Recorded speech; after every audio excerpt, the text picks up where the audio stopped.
Vice President Leni Robredo were not survey frontrunners in the beginning. Duterte nailed the top spot in April at that time when most presidential debates had concluded. So as for Vice President, it was candidate Cheese Escudero who led the surveys at the start, with Marcos as the close second who would eventually overtake him. Meanwhile, if we look at both the SWS and Pulse Asia surveys in 2016, Robredo had steady but slow increases, with her numbers soaring after the April 10 vice presidential debates. By the last SWS survey, that sometime in May 1 to 3 of 2016, Robredo and Marcos's numbers were so close. Robredo had 28% and Marcos got 29%. Many experts at that time would attribute the sudden peak in Robredo's numbers in her performance in the VP debate. So this time around, a lot of political experts and analysts would say it's still premature to determine who's going to win the elections based on the current surveys that we have, because a lot can still happen. And among those would have to do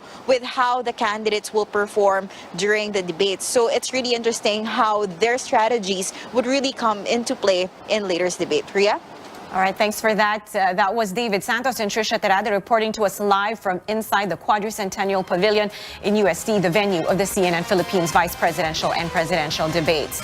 Now, COMELEC has approved CNN Philippines' request for accreditation for its vice presidential and presidential debates this weekend. The approval came during the COMELEC's en banc session on Thursday. And now, let's see some comments from netizens. Our Paulo Abrera now joins us for a look. Paulo, what are people saying? Well, thanks, Ria. Now, we asked netizens, if you had a chance to ask our vice presidential candidates a question, what would it be? We've got quite a selection here that we're going to be talking about. We're going to be starting with some comments here from Facebook. Sofia Gara asked to all the candidates, how will you ensure that Philippines will be in good hands if you win the election, especially during COVID crisis and economic fail? Okay, on Ana Oconer over here, also on Facebook, all candidates have big plans to address the problems of the country. Where will you plan to get the funding to support them, she asks. Do you have concrete plans for this? So that's another interesting question here. Please avoid giving other statements such as unity and by stopping corruption. How will you ensure the sustainability of your solutions and ensure that they are safe from being politicized? Another question here, or rather, question thrown from Facebook from Chloe Go. Almost every candidate who ran for office promised to rid the government of corruption, yet corruption still prevails. What concrete action steps can they take to get rid of the government of corruption once and for all? We need detailed action plans that are implementable. Moreover, we know that a lot of corruption and red tape happens at the local level in LGUs. She continues on, but we'll move on to Charles here from Twitter asks, what is trust for you? As we are now living in a time where more and more people in a daily basis is losing their trust with the government. With that, how do you think you could regain that trust, especially if you are elected? All right, we have another comment here from Twitter. Tyrant asks, how do you vision the country to be like after you leave the office in 6 years? And finally, rounding off our selection here, back to Facebook, Orly Villanueva asks, will you continue the programs of Office of VP? Should you win as VP, what will you likely keep and enhance, and what will you discontinue, and why? How will you implement these programs, and what are your priorities? All right, that is the current pulse of the netizens. Now, those are the questions that they are asking. It'll be interesting to see what will be on their minds post-debate. That's what we've got for you. Back to you, Ria. All right, thanks a lot for that, Paolo. Now, you are watching a special presentation of CNN Philippines on the vice presidential race. We will be back after this short break. Stay tuned.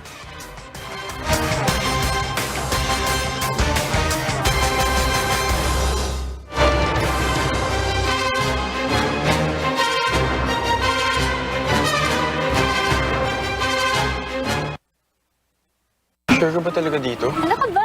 Mabait si Papa. Pa! Si Pinky po. Paano po, Mr. Fardo? Please, call me sir. Aba, laki ng supermarket dito ah.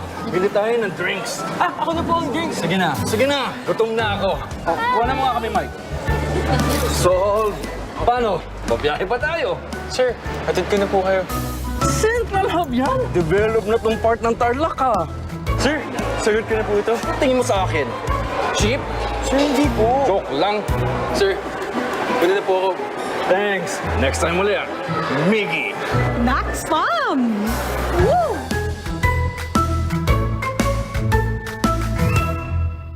New Carnation Evap, the cooking milk na Chef. Angat sa milky namnam with more milk. Kaya ang sarap at confidence. Chef, New Carnation Evap. Cooking milk. Suki, siya ang bagong siga ng Senado, General Eleazar. Siga? Paano sa pelikula? Tunay na siga si General Eleazar. Sipag at galing. Sipag sa pang-reforma ng PNP. Galing sa paglaban sa krimen. Bugok at abusado, kalaboso! Kinalaban niya tayo. Marami tayong nilalaban para sa Pilipino, lalo na sa peace and order at seguridad para umangat ang ekonomiya. Dahil ang laban nyo, laban ko. General Eleazar, iboto, Senador, 23 sa balota. Lazada 3 birthday. Opening sale. 1 month celebration with free shipping. Flash sales at Piso Deals. 3 birthday. Opening sale. Starts March 3 to 7. Lazada. Mga mommies, gawing all-in wonderful ang tortang talong. With Maggi Magic Sarap, may sarap at aroma ng dagdag onion at garlic, real meat at spices. With Maggi Magic Sarap, nasa kamay mong sarap ng buhay.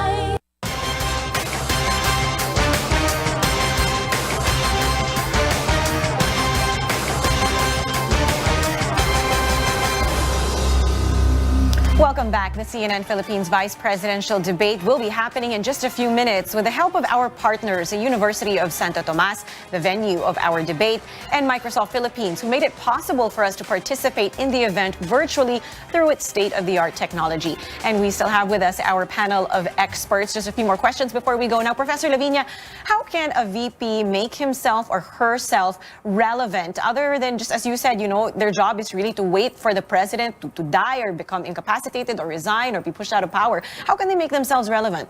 Well, ideally, the vice president should get a cabinet job and head an office. And that office gets a special quality because it's the vice president. So when VP Binay was head of the housing departments, it did very well. You know what I mean?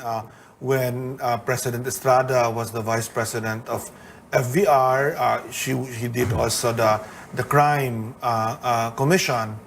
But if it's not possible, like we have in President Duterte, because inexplicably he didn't want to deal with the vice president at least over all the 6 years. It was a short period. He worked with her. Then the vice president rises up to the occasion, and VP Robredo really rose to the occasion and had his own programs. Because the vice president, even if he's not constitutionally has any job, still represents the country, still represents the government for most people. Right. It's really up to them how they want to carve out that role for VP themselves. Robredo did a very good job, even without being a cabinet member. All right. Lastly, let's go to Mr. Holmes. Now, since our system elects a vice president separate from the president, how do the numbers of the VP affect their presidential running mate, if at all? All right, sir, I think you're on mute. If you could unmute yourself, thank you. We have not seen, except for one election where the tandem won. I think it's the structure of the ballot that compels people to select VPs and president separately. What's quite distinct now is that I've seen most of the campaigns, except for one tandem, it's always the president and the vice president together. So maybe there's a higher proportion now of people who may support the vice president who would also extend support to their presidential running mate. That we will see, of course, not just in surveys, but on May 9. All right, thank you for that, Ronald Holmes, the president of the survey group Pulse Asia, and constitutional analyst Professor Tony Lavinia. Professor Dennis Coronacion will join us again later when we recap the vice presidential debate. In a few minutes, 7 of the 9 vice presidential candidates will weigh in on some of today's most pressing issues at the CNN Philippines vice presidential debate live from UST. I'm Ria Tanwatco Trillo. We'll be back after the debate to break down the highlights.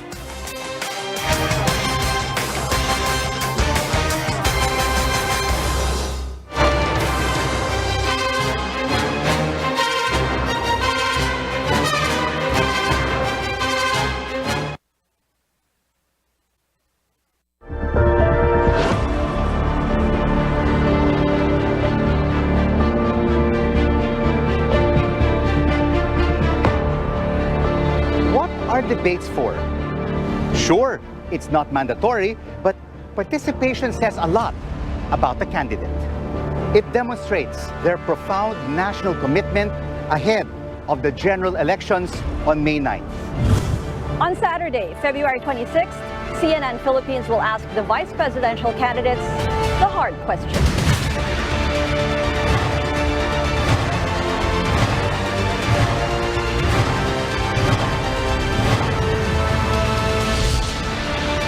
And on February 27th, we'll turn our attention to the men and women seeking the highest office of the land.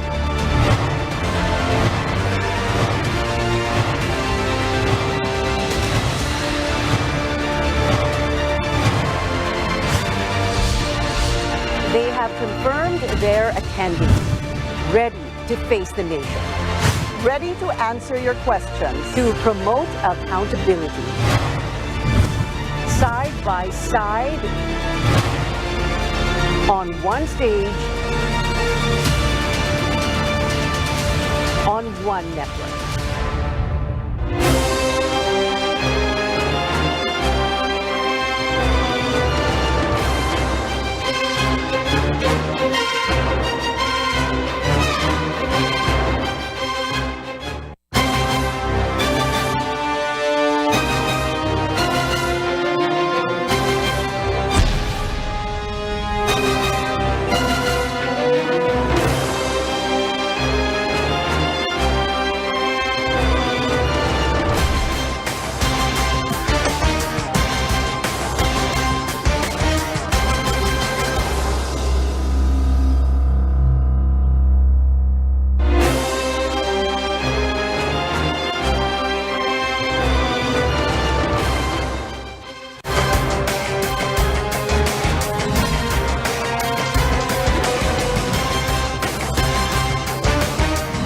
Go out and vote and make a difference.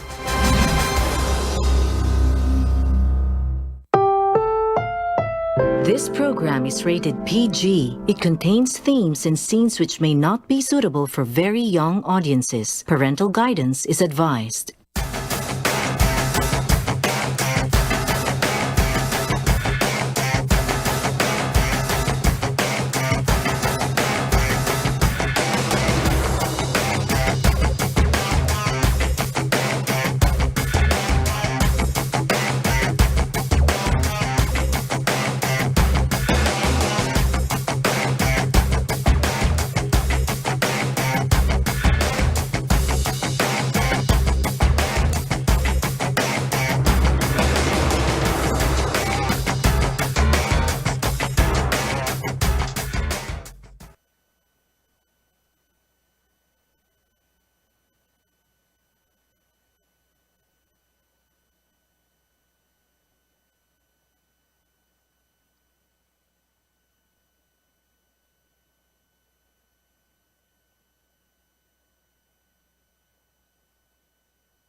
Voters are looking for the country's next leader.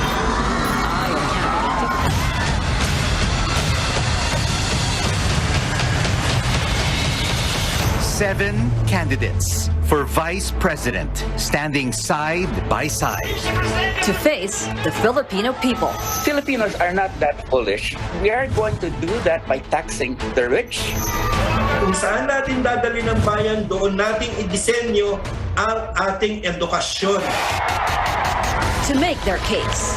To explain and defend their positions on public issues. To be challenged. Kung susubukan niyo ako, magugulat kayo. Uunahin natin ang agrikultura at pangingisda. And to challenge each other. But more than just telling us what they can do. Isang batas na nagpapatawag na isang constitutional convention. Yun din ang gusto namin kasama sa programa namin sa gobyerno, gawing madisiplina uli ang gobyerno. It's about how they can do it all during their 6-year term. And if the need arises, to be ready to step up as chief executive under the country's presidential line of succession.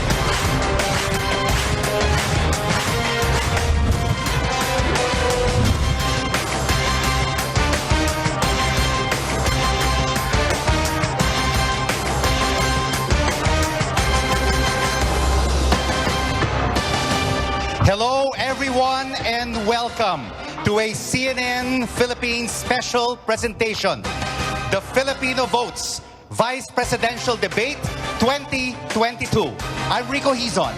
Magandang hapon po sa inyong lahat. Ako si Ruth Cabal and welcome to all of you watching on TV and on Facebook. Syempre Rico, batiin din natin ang ating virtual audience sa ating naglalakihang screens. Marami dyan mula pa sa iba't ibang lugar at malalayong lugar sa Pilipinas. Different industries, different backgrounds.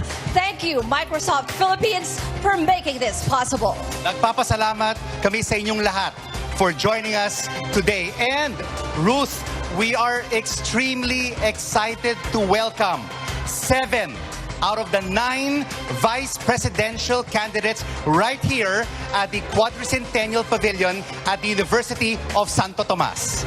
UST has been our trusted partner in our debates. In 2016, we had the VP debate. And 2019, di ba? We had our senatorial debate dito rin sa venue na ito. Maraming salamat, UST. We are very much grateful. And now, Ruth, it is time to welcome our candidates for Vice President of the Republic of the Philippines in alphabetical order. Walden Bello.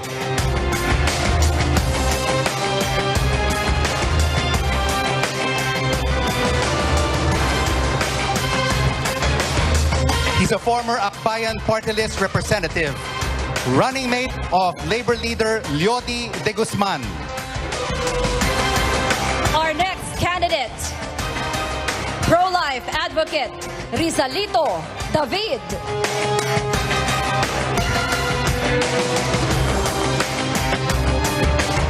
Running mate of Dr. Jose Montemayor Jr. Also with us, economist Manny S.D. Lopez. He is the lone VP candidate without a running mate. 3 candidates, Ruth, are now on stage. We've got 4 more to go. Time to welcome on stage a cardiologist and social media personality, Dr. Willie Ong.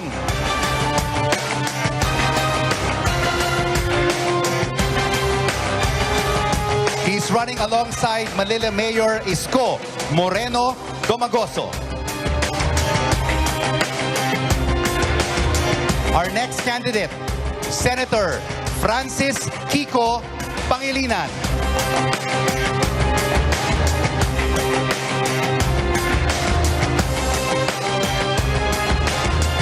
Running mate of Vice President Leni Robredo. Also with us, lawyer Carlos Serapio.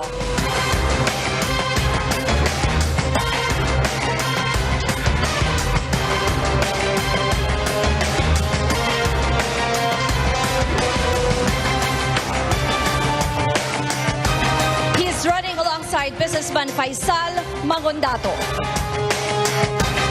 And our final candidate, Senate President Tito Soto.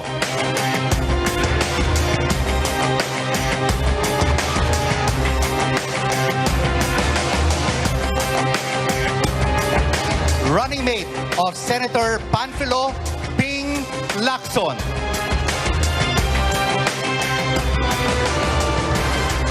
Rico, nakaka-excite na makita ang 7 out of 9 vice presidential bets here on stage. 2 are unable to make it. Deputy House Speaker Lito Atienza, originally confirmed, but he recently begged off upon doctor's advice kasi po he had to undergo knee replacement surgery after he suffered an accident. Yung isa pang VP candidate, Davao City Mayor Sara Duterte, declined our invitation. We're keeping their podiums on stage nonetheless. And Ruth, as with any debate, we have rules. We'll be asking general and specific questions.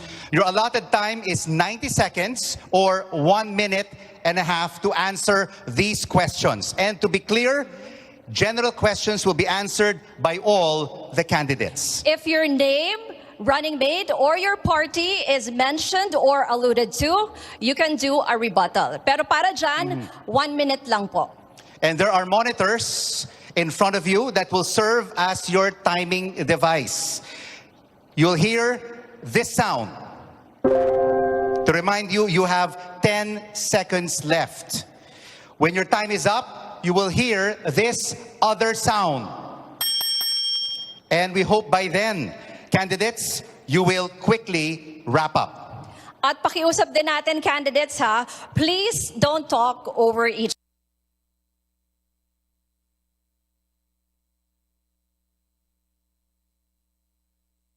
So let's go ahead and begin with your opening statement. It will be your answer to this general question. Vice presidents can be appointed by the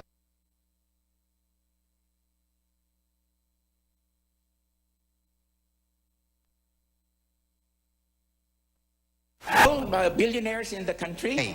Candidates will answer this question in alphabetical order. So we will begin with Walden Bello. Please go ahead, sir. Well, I would prefer the Department of Finance because it is such a central cabinet position. Talyode and I will have a tax on the top 750 people, billionaires in the country, and are going to repeal all those laws that have opened up our economy indiscriminately, thereby destroying our manufacturing and agriculture and forcing our people to go abroad in search of jobs. We are going to legalize divorce and same-sex marriage, and we are going to pull the Philippines from the 17th century to the 21st century. Mayor Sara Duterte, for people to really make a very creative economy. We are going to repeal all those laws that have opened up our economy indiscriminately, thereby destroying our. Ang una ay ang amorality, no? Ang kawalan ng moralidad ng lipunan. At ang kalawa ay yung cynicism From the 17th century to the 21st century. Bilang ikalawang Pangulo at pipili ng posisyon sa gobyerno, nais ko na ang Pangulo ay mag-create ng isang komisyon for moral renewal and cultural restoration na aking pong pamumunuan. Yan po ay magkakaroon ng mga programa sa lahat ng institusyon ng ating bayan, lalong-lalo na sa pamahalaan, sa ating mga eskwelahan, pribado man o hindi, at maging ang mga instrumentalities natin, mga local governments, kailangan nating ibalik ang moralidad ng bayan upang tayo'y umunlad. Yun po ang aking nais na gawin kung ako'y magiging ikalawang Pangulo. Marami pong salamat. Manny Lopez, it's your turn. Magandang gabi po sa inyong lahat. Ako po si Manny S.D. Lopez, Vice Presidential Candidate of the Labor Party Philippines. Kung ako po ay palarin na maihalal bilang pangalawang Pangulo ng ating mahal na Republika, mga local governments, kailangan nating ibalik ang moralidad ng bayan upang tayo'y umunlad. Yun po ang aking nais na gawin kung ako'y magiging ikalawang Pangulo. Marami pong salamat. Manny Lopez, it's your turn. magandang gabi po sa inyong lahat. Ako po si Manny S.D. Lopez, Vice Presidential Candidate of the Labor Party Philippines.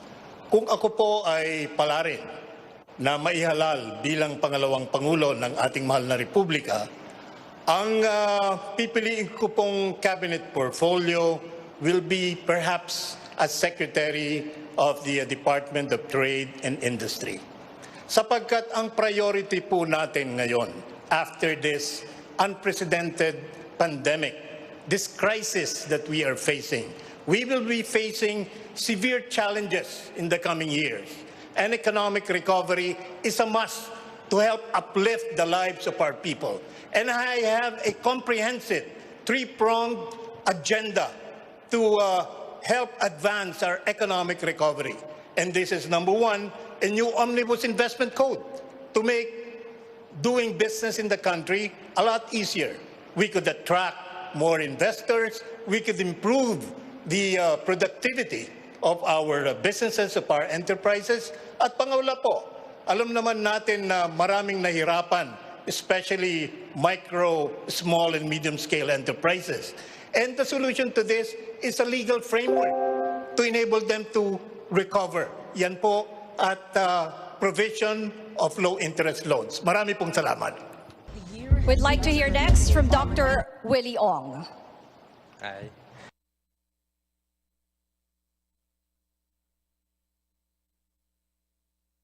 July, August, hindi natin alam kung ano yung susunod.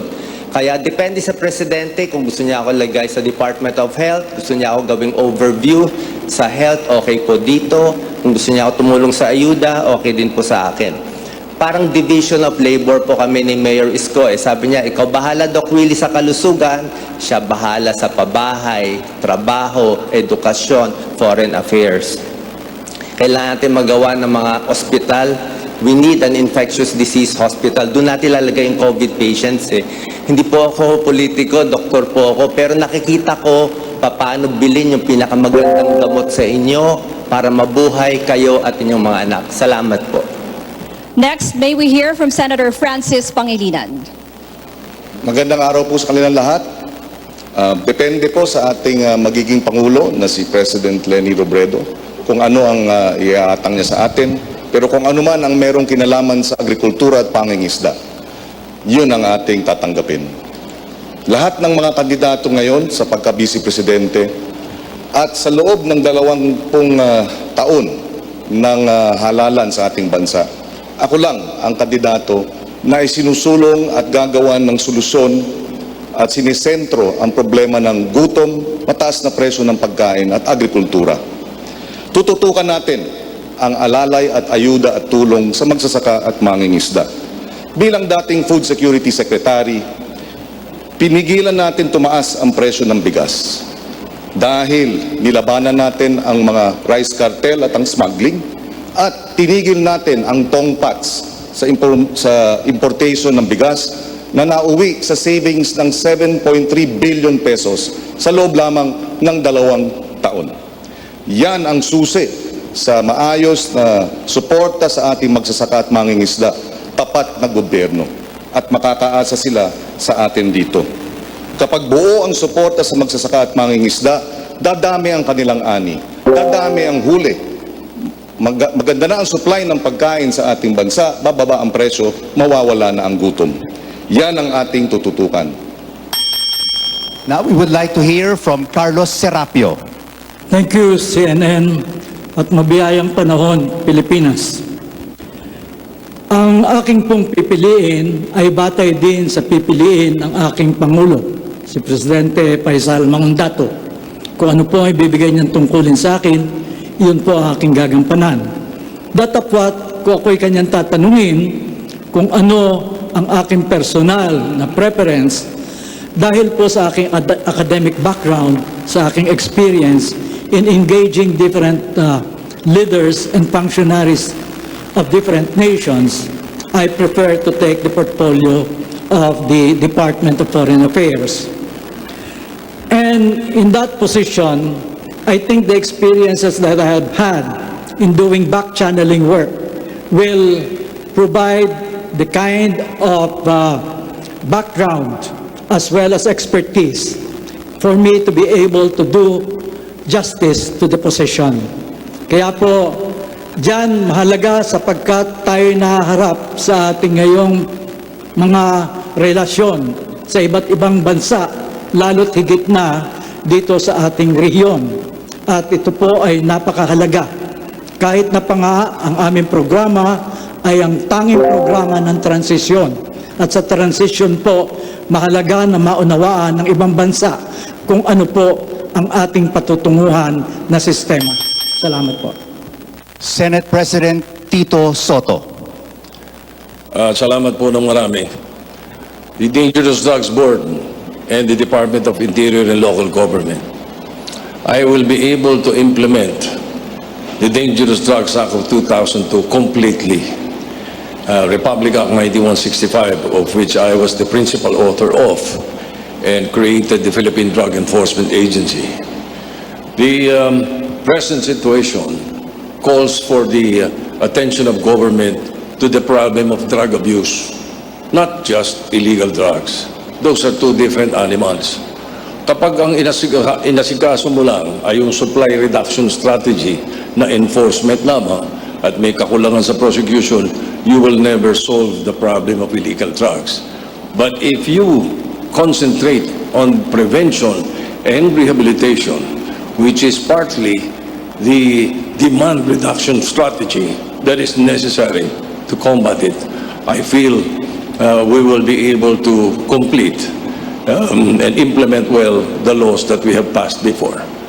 Yung supply reduction strategy. Ngayong narinig na po natin ang opening statements ng ating mga kandidato. Susunod na bubusisiin natin mga mahahalagang issue. And among the top voting issues this 2022 is the COVID-19 pandemic. Paano kaya nila tutugunan yung mga naging epekto ng pandemya sa ating bansa? Aalamin natin yan. And after the break, we'll have specific questions for two of our senators. We'd like to hear next from Kiko Pangilinan and Tito Soto about the recent Senate Blue Ribbon Committee report on the pharmaceutical controversy. You're watching a CNN Philippines special presentation, The Filipino Votes Vice Presidential Debate 2022. We'll be right back.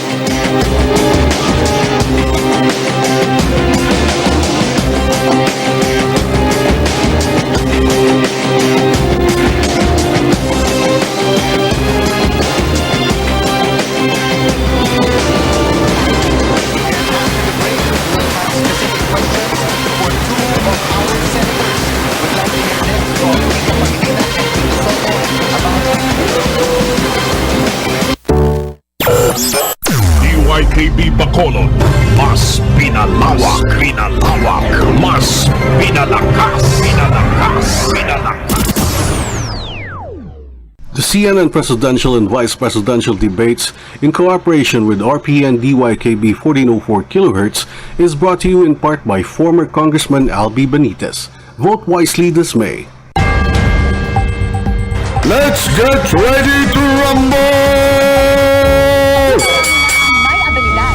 DYKB, Radyo Ronda Bacolod, 1404 kHz AM. Sa bago nga tunog kagusog, pag sa bago nga digital transmitter, sa Visayas, kag Mindanao, nagalanog.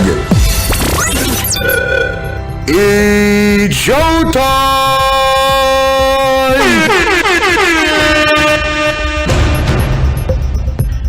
Marka RPN, serbisyo garantisado. We are not the number one, but we are the alternative.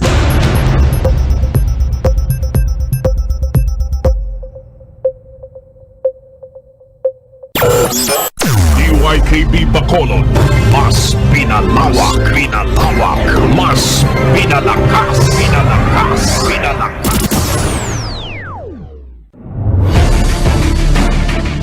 Ang pagbangon sang ekonomiya, dako nga faktor sa pagtibong sa atong pungsod sa pagkatubang sang ginatawag na new normal kapag amat-amat bawi kag panas sa mga kahalitan tugas ang global pandemic nga coronavirus disease 2019 o kon COVID-19. Kaupo ninyo ang RPN, DYKB, Radyo Ronda Bacolod, 1404 kHz AM sa panibago nga pagbukas sa mga negosyo kag turismo, pag-promote sang basic health protocols para mapasiguro ang proteksyon sang aton ikayong lawas.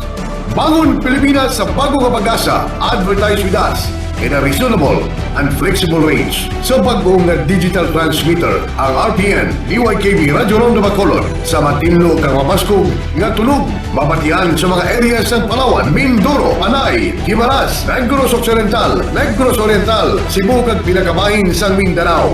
Kaupo nyo kami sa pagkatubang sa new normal para sa inyo nga mga advertising needs. Mag-contact lang sa telepono 458-8015. We are not the number one, but we are the... May 9th is decision day for Filipinos. 18,000 plus seats up for grabs in general elections in just a few more months. Among them, the position of Vice President. And here on stage are 7 of the 9 vice presidential candidates, and they are ready to answer your questions on many issues that matter to each and every one of us. One of them, the COVID-19 pandemic. Microsoft co-founder Bill Gates predicted the COVID-19 outbreak back in 2015. And he has warned yet again about the emergence of more pandemics in the future. Here is our next question. As Vice President, what concrete steps will you take to prepare our country for the next pandemic? Candidates, the more specific your answer, the better. Manny Lopez, we will start off with you. Thank you very much for this very relevant question. I happen to be a Bill Gates reader and also a veteran advocate of more effective disaster planning and management, among which is pandemic management. Pandemic is something that we have faced in the past, and we will be facing as well in the future. And my general prescription is for a science-based, cost-effective, and pragmatic approach to pandemic management. Because this is a crisis, in our case, of biblical proportions. And accordingly, the general prescription is our bayanihan spirit, our caring for each other. And if I can go into specifics, those especially in the level of decision-making with regards to our pandemic response, mitigation, and recovery strategy, we should make it a point that we have to have policies that specifically address the issues beyond political and commercial interests. Because this is what really bothers our pandemic response. And we could do better. And we could do better by caring more for each other and for caring for our country and our people. Thank you very much. Tanungin naman po natin ngayon si Senate President Tito Soto. Treatment, prevention, prophylaxis, I think we should go there. The vaccination program is good, but what do we do after 6 months? After 6 months, we'll ask Congress again for 78 billion para mabili na naman for 100 million Filipinos every 6 months. So I think we should be concentrating more on the prophylaxis. There are many new inventions or discoveries, I should say, in the other parts of the world. Kaya kailangan mas bigyan natin ng diin yung ganito. Siguro dapat bilisan lalo ng FDA ang pag-approve ng mga prophylaxis at saka makakatulong sa prevention sa other. But of course, the health standards, the health protocols should remain. Rizalito David, your pandemic response. Firstly, kailangan magkaroon ng summit para magkaroon ng consensus ang scientific community kung ano nga ba itong magiging pandemya na ito, o in this particular case yung COVID. Ang nangyari po kasi sa atin, kung ano-anong restrictions ang ating ginawa, sa isang banda lamang ng siyensya ang ating pinakinggan. Maraming mga doktor at scientifico na nagsasabing may gamot sa COVID, meron tayong pwedeng gawin, mayroong natural na gamot, at hindi natin kailangan mag-lockdown. Pero dahil ang gobyerno lamang ang nagsagawa ng mga pamamaraan, hindi natin pinakinggan yung mga ibang scientifico at ibang mga doktor. Kaya yan ang nangyari sa atin. Dapat hindi na po maulit yan. Kailangan talaga ng isang national consensus on what to do with COVID and with other pandemic that will hit us in the future. Maraming salamat po. Kung inyo pong mapapansin, no, meron kaming two types of questions kasi yung nakaraang question na yan, it's a specific question. Ibig sabihin, 1 or 2 or up to 3 candidates lang po ang sasagot. But we also have general questions kung saan silang lahat ang sasagot. So, bawat isa po sa inyo ay posibleng matanong ng specific question. And for a specific question that only one candidate will respond to, we'll need the help of our virtual audience who are behind us right now via a show of hands. Parang botohan ito. And it's to gauge how satisfied our audience is with a candidate's answer. So, to our virtual audience, who are joining us today. Hello. Sample lang muna. Hello, everybody. Kamusta po kayo? Show of hands. Show of hands, Please raise please. your Can we hands. ask you to raise your hands? Katulad ng sinabi ni Rico, parang botohan. Ayan, parang botohan. Ayan. Taas ang kamay. Or parang pag Taas ang tinatawag, kamay. gusto nyo mag-recite sa class. Parang ganun, diba, dito sa UST. Ayan, maraming salamat, no, for your participation today in this vice presidential debate. Ngayon naman, we want to ask a specific question to two of our senators regarding the recent... bago natin puntahan yun, no? Oo. Kasi binanggit mo pala kanina yung tungkol sa family. Correct. Report. Meron tayong tanong for Dr. Willie So Ong. bago natin puntahan yun, we go first to Dr. Willie Ong.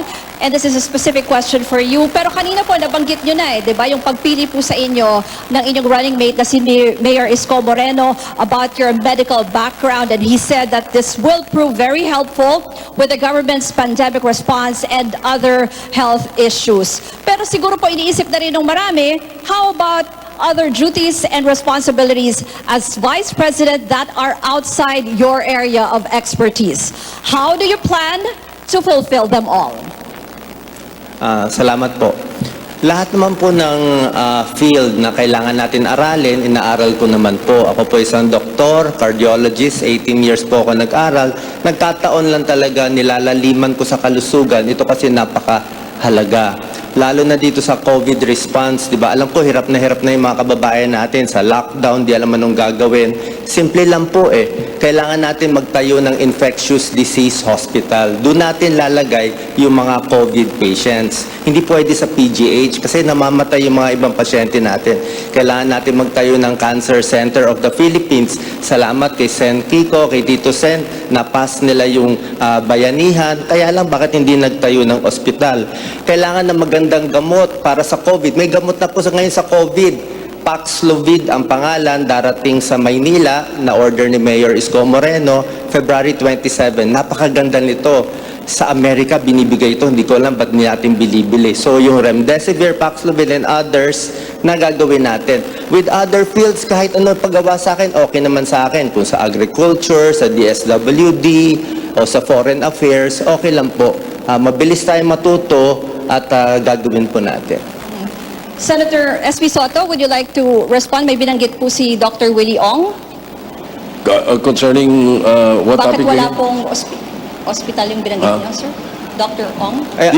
Sen, sabi ko lang sana nagtayo tayo ng infectious disease hospital para hindi na ilagay yung COVID patients sa PGH kasi nagre-reklamo yung mga doctors na di-displace yung mga cancer patients, yung ooperahan, kaya marami na matay sa atin noong 2021. So, pag nakagawa tayo ng separate, at least hindi na ma-overburden yung mga private hospitals kasi nagkakahawahan Naghahawa yung COVID sa hindi COVID, kaya hindi tayo makapacheck up, napupuno po agad. I think may tulong kung magtatayo pa tayo ng hospital para hindi tayo magkulang ng hospital bed po, Senator.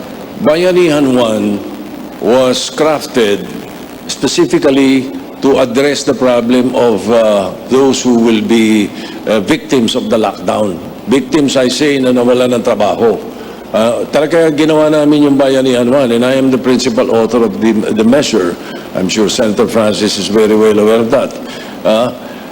Yung ayuda ang inasikaso namin doon sa Bayanihan 1 because of the possible yung hindi magkakaroon ng trabaho, napakaraming tao, pati transport sector, at yung kailangan pambili ng wala sa budget yung biglang ng 2020, napasa na namin yung 2019 budget. Pagdating ng 2020 na tumama sa atin itong COVID-19, walang budget sa pambili ng mga vaccines. So, yun ang inasikaso ng Bayanihan 1. And Bayanihan 2, ganun din. Ito naman, sinagot naman yung problema ng mga transport sector. But then again, as usual, the implementation is much to be desired. Ayan, napakinggan natin po, no, yung rebuttal ni Senate President Tito Soto. But before that, narinig rin po natin ang sagot ni Doc Willie Ong. So now we would like to engage our virtual audience. Are you satisfied with Dr. Willie Ong's response? May we see a show of hands, please? Are you Itaas niyo po yung satisfied kamay niyo with Dr. kung Willie Ong's satisfied response? kayo sa naging sagot ni Dr. Willie Ong. Can we ask our audience? This yes is part of or your no? participation. Medyo may delay, kaya may delay din yung kanilang pagtaas ng kamay. Nakikita natin may ilang nagtataas ng kamay, Rico. Ayan. And of course, Ruth, no, we would also like to reiterate to our candidates, if there has been a response and if your name is mentioned during a statement by one of the candidates, you can signal us for a rebuttal of 1 minute. All right, let's move Ngayon on. naman, we want to ask a question, specific question, to two of our senators regarding the recent Senate Blue Ribbon Committee report on the controversy involving Pharmaly Pharmaceutical. The partial report seeks plunder, graft, and other criminal and administrative charges against Health Secretary Francisco Duque, former government officials, and executives of Pharmaly Pharmaceutical Corporation. It also found President Duterte betrayed public trust, which is impeachable under the Constitution. Senator Kiko, you signed the report. Our question, if these individuals are found guilty as Vice President, how will you ensure that justice is served? Well, bilang Vice President, siyempre, pagka sila ay sinampahan na ng kaso, kailangan respetuhin natin ang proseso ng ating criminal justice system. At makakaasa ang ating mga kababayan, hindi tayo makikialam. Dapat nga ang mga nagkasala ay managot at dapat mabilis ang paglilitis. Yan ang hirap sa ating sistema ng katarungan, mabagal. Kaya dapat din mamodernisa ang ating justice system, dagdagan ng pondo para mabilis ang paglilitis, mabilis mapaparusahan ang mga dapat nagkasala at mabilis din ang hustisya. Kaya bilang Vice President, dito sa kaso ng Pharmaly, kinakailangan talagang busisiin ng husto at porsigihin. Ngayon pa lang nagtatago ang napakaraming mga testigo na dapat sana'y magpapaliwanag at pinoprotektahan pa at dinedepensahan. Ibig sabihin, kung wala silang kasalanan, bakit sila nagtatago? So we can assure the public, pag tayo ang binigyan ng pagkakataon, we will ensure that justice will be served. Hindi biro itong nangyari dito sa bilyong-bilyong halaga na binulsa habang namamatay ang ating mga kababayan. Dapat managot itong mga nagkasala at dapat talagang maparusahan. Tingnan natin ngayon ang reaction ng ating virtual audience. Another show of hands. Are you satisfied with the response of Senator Kiko Pangilinan? Tingnan natin kung Meron may mga tayong konting magtataas ng delay, kamay. Ruth. So hintayin natin ang show of hands ng ating virtual audience. Yes? Ayan, If they're nakita natin, satisfied nagtaas sila ng indeed kamay. with the response of Senator Kiko Pangilinan. More than 50% are satisfied with his response. Maraming salamat po. And now, Senate President Tito Soto, you have denied that you are pressuring senators to sign the Blue Ribbon Committee report on Pharmaly. Ang sabi po ninyo, Senate President, quote, I will resign and shoot myself in Luneta. What is your stand on the Senate Blue Ribbon Committee report? To prove that I was not pressuring anyone.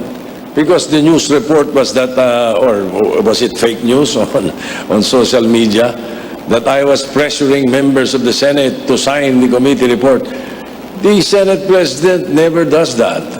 I have never done that. We leave it to the discretion of the members. And any member or any senator signing a committee report can say with reservations, or I dissent. Hindi ganun kadali po yun na magpapirma o pumirma. It's up to them. Then also, just to make it clear, baka akala nila yung draft report, yun na ang Senate committee report. Hindi pa. Linawin ko muna. Kung may mga dapat sampahan ng kaso, sampahan. That is my personal opinion. But the draft committee report will have to go through plenary.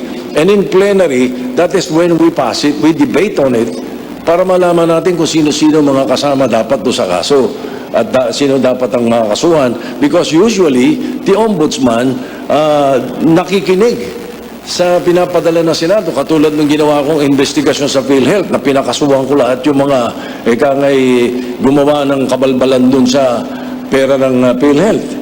Nakasuhan lahat yun, but we passed it in plenary. Majority signed, but we passed it in plenary, and it was a Senate report. It was no longer a blue ribbon draft report like what is happening now. Virtual audience, we would like to see a show of hands if you are satisfied with Senate President Tito Soto's response. May we see a show of hands, please? Itaas po natin ang kamay if you're satisfied with the response of SP Soto. Ayan na, may We are seeing some who are responding to Senator Tito Soto's response. All right. Maraming salamat po for your participation. Actually, if Representative Lito Atienza was here, we would have also asked him also about the House panel's own probe on the Farmally controversy. This is a CNN Philippines special presentation, the Filipino Votes Vice Presidential Debate 2022. Candidates, the mission vision of the office of the President states you will serve to uplift the lives and protect the liberty of the Filipino people. And our next question pertains to micro, small, and medium-sized enterprises, which is considered the backbone of the Philippine economy. But they're unevenly affected by this pandemic. We'd like to know how you'll uplift their lives amid this raging health crisis. Stay with us. We'll be right back.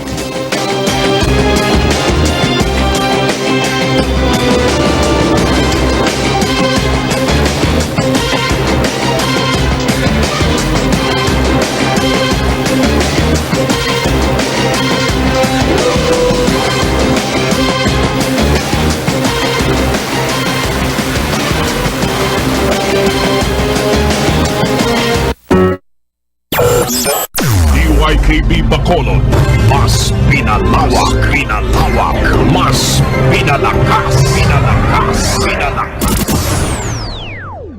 The CNN presidential and vice presidential debates, in cooperation with RPN DYKB 1404 kHz Bacolod, is brought to you in part by former Congressman Albi Benitez.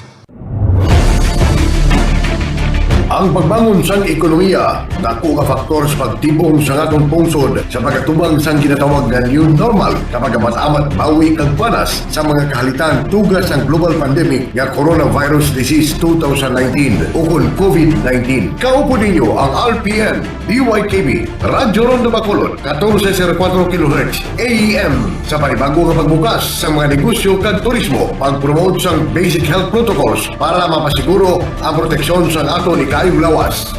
Bangon Pilipinas sa bago nga pag-asa. Advertise with us in a reasonable and flexible range. Sa bagong nga digital transmitter, ang RPN DYKB Radyo Rondo Bacolod sa matinlo kang mapaskog nga tunog mabatian sa mga areas ng Palawan, Mindoro, Panay, Guimaras, Negros Occidental, Cebu kag pinakabahin sa Mindanao. Kaupo nyo kami sa pagkatubang sa new normal para sa inyo nga mga advertising needs. Mag-contact lang sa telepono 458-8015. Ang ini nga palatuntunan ginadulong sa inyo sa kaalwan ni Anay Congressman Albi Benitez. DYKB Bacolod, mas pinalawak, mas pinalakas.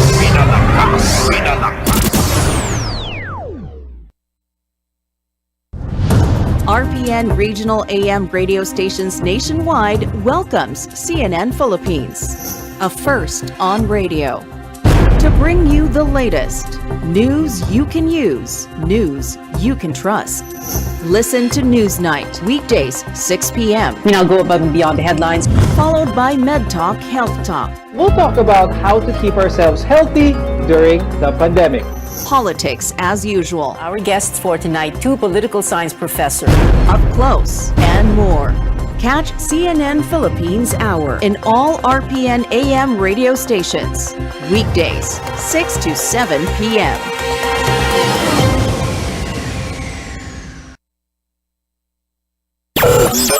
DYKB Bacolod, mas pinalawak, mas pinalakas.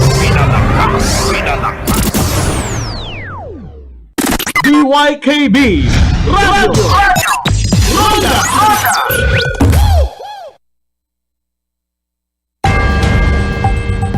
Let's get ready to rumble!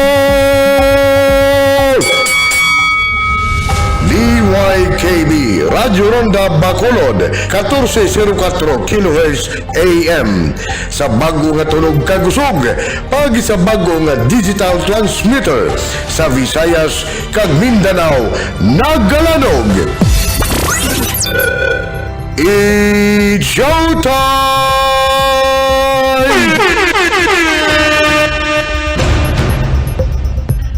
Marka RPN, serbisyo garantisado. DYKB Bacolod, mas pinalawak, mas pinalakas.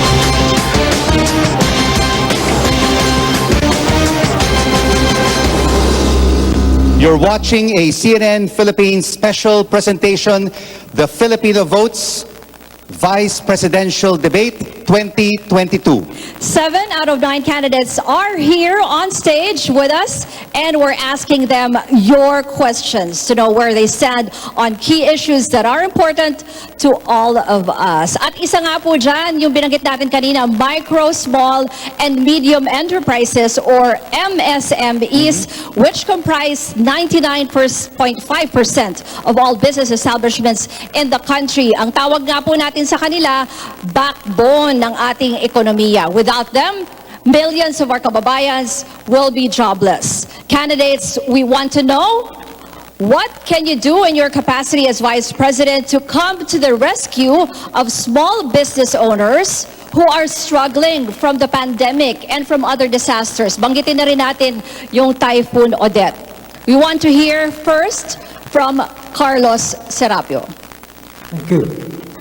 I have examined the Bayanihan 2 law passed by Congress, and they have practically factored every scenario that can happen. And they have actually budgeted a big amount of money in support of SME. Now, considering that the incoming administration will have to abide not just by the law, but will have to use the funds that have been budgeted under the General Appropriations Act. Ang magagawa lamang po namin ay sumunod po kami doon sa tinatadhana ng batas at ipatupad namin po ito na mahusay. Since I'm running under a dual context, we're running under a transition platform, and that at the same time, we are going to be operating in the existing system. Ang aming approach po sa old system is ipatupad yung maganda na nilang simulan at gamitin yung pondo na kanilang nailagay po doon. Datapwat, meron din po kaming napansin doon sa Bayanihan Act. Ang research and development ay binigyan lamang ng 10 milyon, samantalang ang mga daanan ng bisikleta na mahalaga rin ay binigyan ng 1 bilyon mahigit. So tingin namin ay dito naman sa aming panukala sa transition, research and development ay dapat bigyan ng mas marami pong halaga. Kayo naman po, Senator Kiko Pangilinan. Ang Robredo Pangilinan Tandem, ang kanyang mungkahi ay kumuha ng 100 bilyong piso mula sa mga realignment lamang ng ating current budget at suportahan yung small and medium enterprises bilang ayuda. Pero merong mga, hindi to utang, ayuda ito, pero merong mga restrictions o merong mga kinakailangan gawin. Halimbawa, makakakuha ka ng ayuda kung hindi mo tatanggalin yung mga empleyado so that we can preserve these jobs, or 2, kung kukunin mo ulit yung mga tinanggal mong trabahador dahil sa COVID. So 100 billion yan. In the last Congress, this administration gave 15 billion total assistance sa micro and small. Napakaliit dahil over 1 million ang ating mga small and medium enterprises. At sila ang pinakamalaking employer. Ika nga, 90% of our employees or employment comes from small, medium enterprises. So we really have, kinakailangan suportahan. So yan ang ating gagawin. At syempre, kinakailangan talagang busisiin ng gusto. The DTI is a very professional organization, very professional, mabilis silang kumilos. Pagka binigay mo sa DTI yung 100 billion para sa suporta sa small and medium enterprises, talagang alam nating mapupunta yan sa tamang tulong at tamang ayuda para tuloy-tuloy ang ating ekonomiya ay sumigla. Walden Bello, if you are elected as Vice President, paano po ninyo tutulungan ang mga micro, small, and medium enterprises? Well, mahalaga ho itong topic na ito kasi unang-una ho, we need to repeal yung Foreign Investment Act Amendment na nag-lower ho nung Filipino only to about 100,000 lang, no? From 200,000 to 100,000. Yun hong retail trade liberalization, no? Nakapapasaling ho, no? It lowers from 125 million pesos to 25 million pesos yung pagpasok ng foreigners, no? So we have had all of these foreign-oriented laws that have been passed recently, and Senate President Soto was the one who pushed them through Congress, no? And Senator Pangilinan also signed, no? So paano yan? Sinasabi nyo for Filipino kayo, and then you're liberalizing all these laws, no? And kami ni Calyodi, we are going to have 250 billion emergency fund for MSEs. Pero hindi sapat yan. We need to bring back a country, that really reserves our small and medium industries na nakakain na ng mga foreigners, no? So, yung sabi nga ni Senator Soto, he tries to portray himself as independent of the Duterte administration. That's not true. Thank you very much, Walden Bello. Would you like to rebut to what Walden Bello has just said, Senate President? The retail trade liberalization law is to uplift the economy of the country. It is madaling mamintas, sabihin nga no, ba't binaba yung Mr. Bello, no interruption, please. Please proceed, Senate President. We have lowered the threshold for those who would want to invest, foreign investments, because that is the way to open up the economy. Hindi pa pwedeng yung sitwasyon lang natin ngayon na mangyayari. Because we have, in our case, we have a stopgap measure. Like for example, we have the budget reform advocacy of Senator Lacson and myself. Right now, there are, every year, for the last 10 years, the 328 billion of the budget is unused. And we can easily use that. We will let you finish your statement, Senate President. We can easily use that to help the MSMEs easily. For example, give 1 billion each for every province. There are only 81 provinces.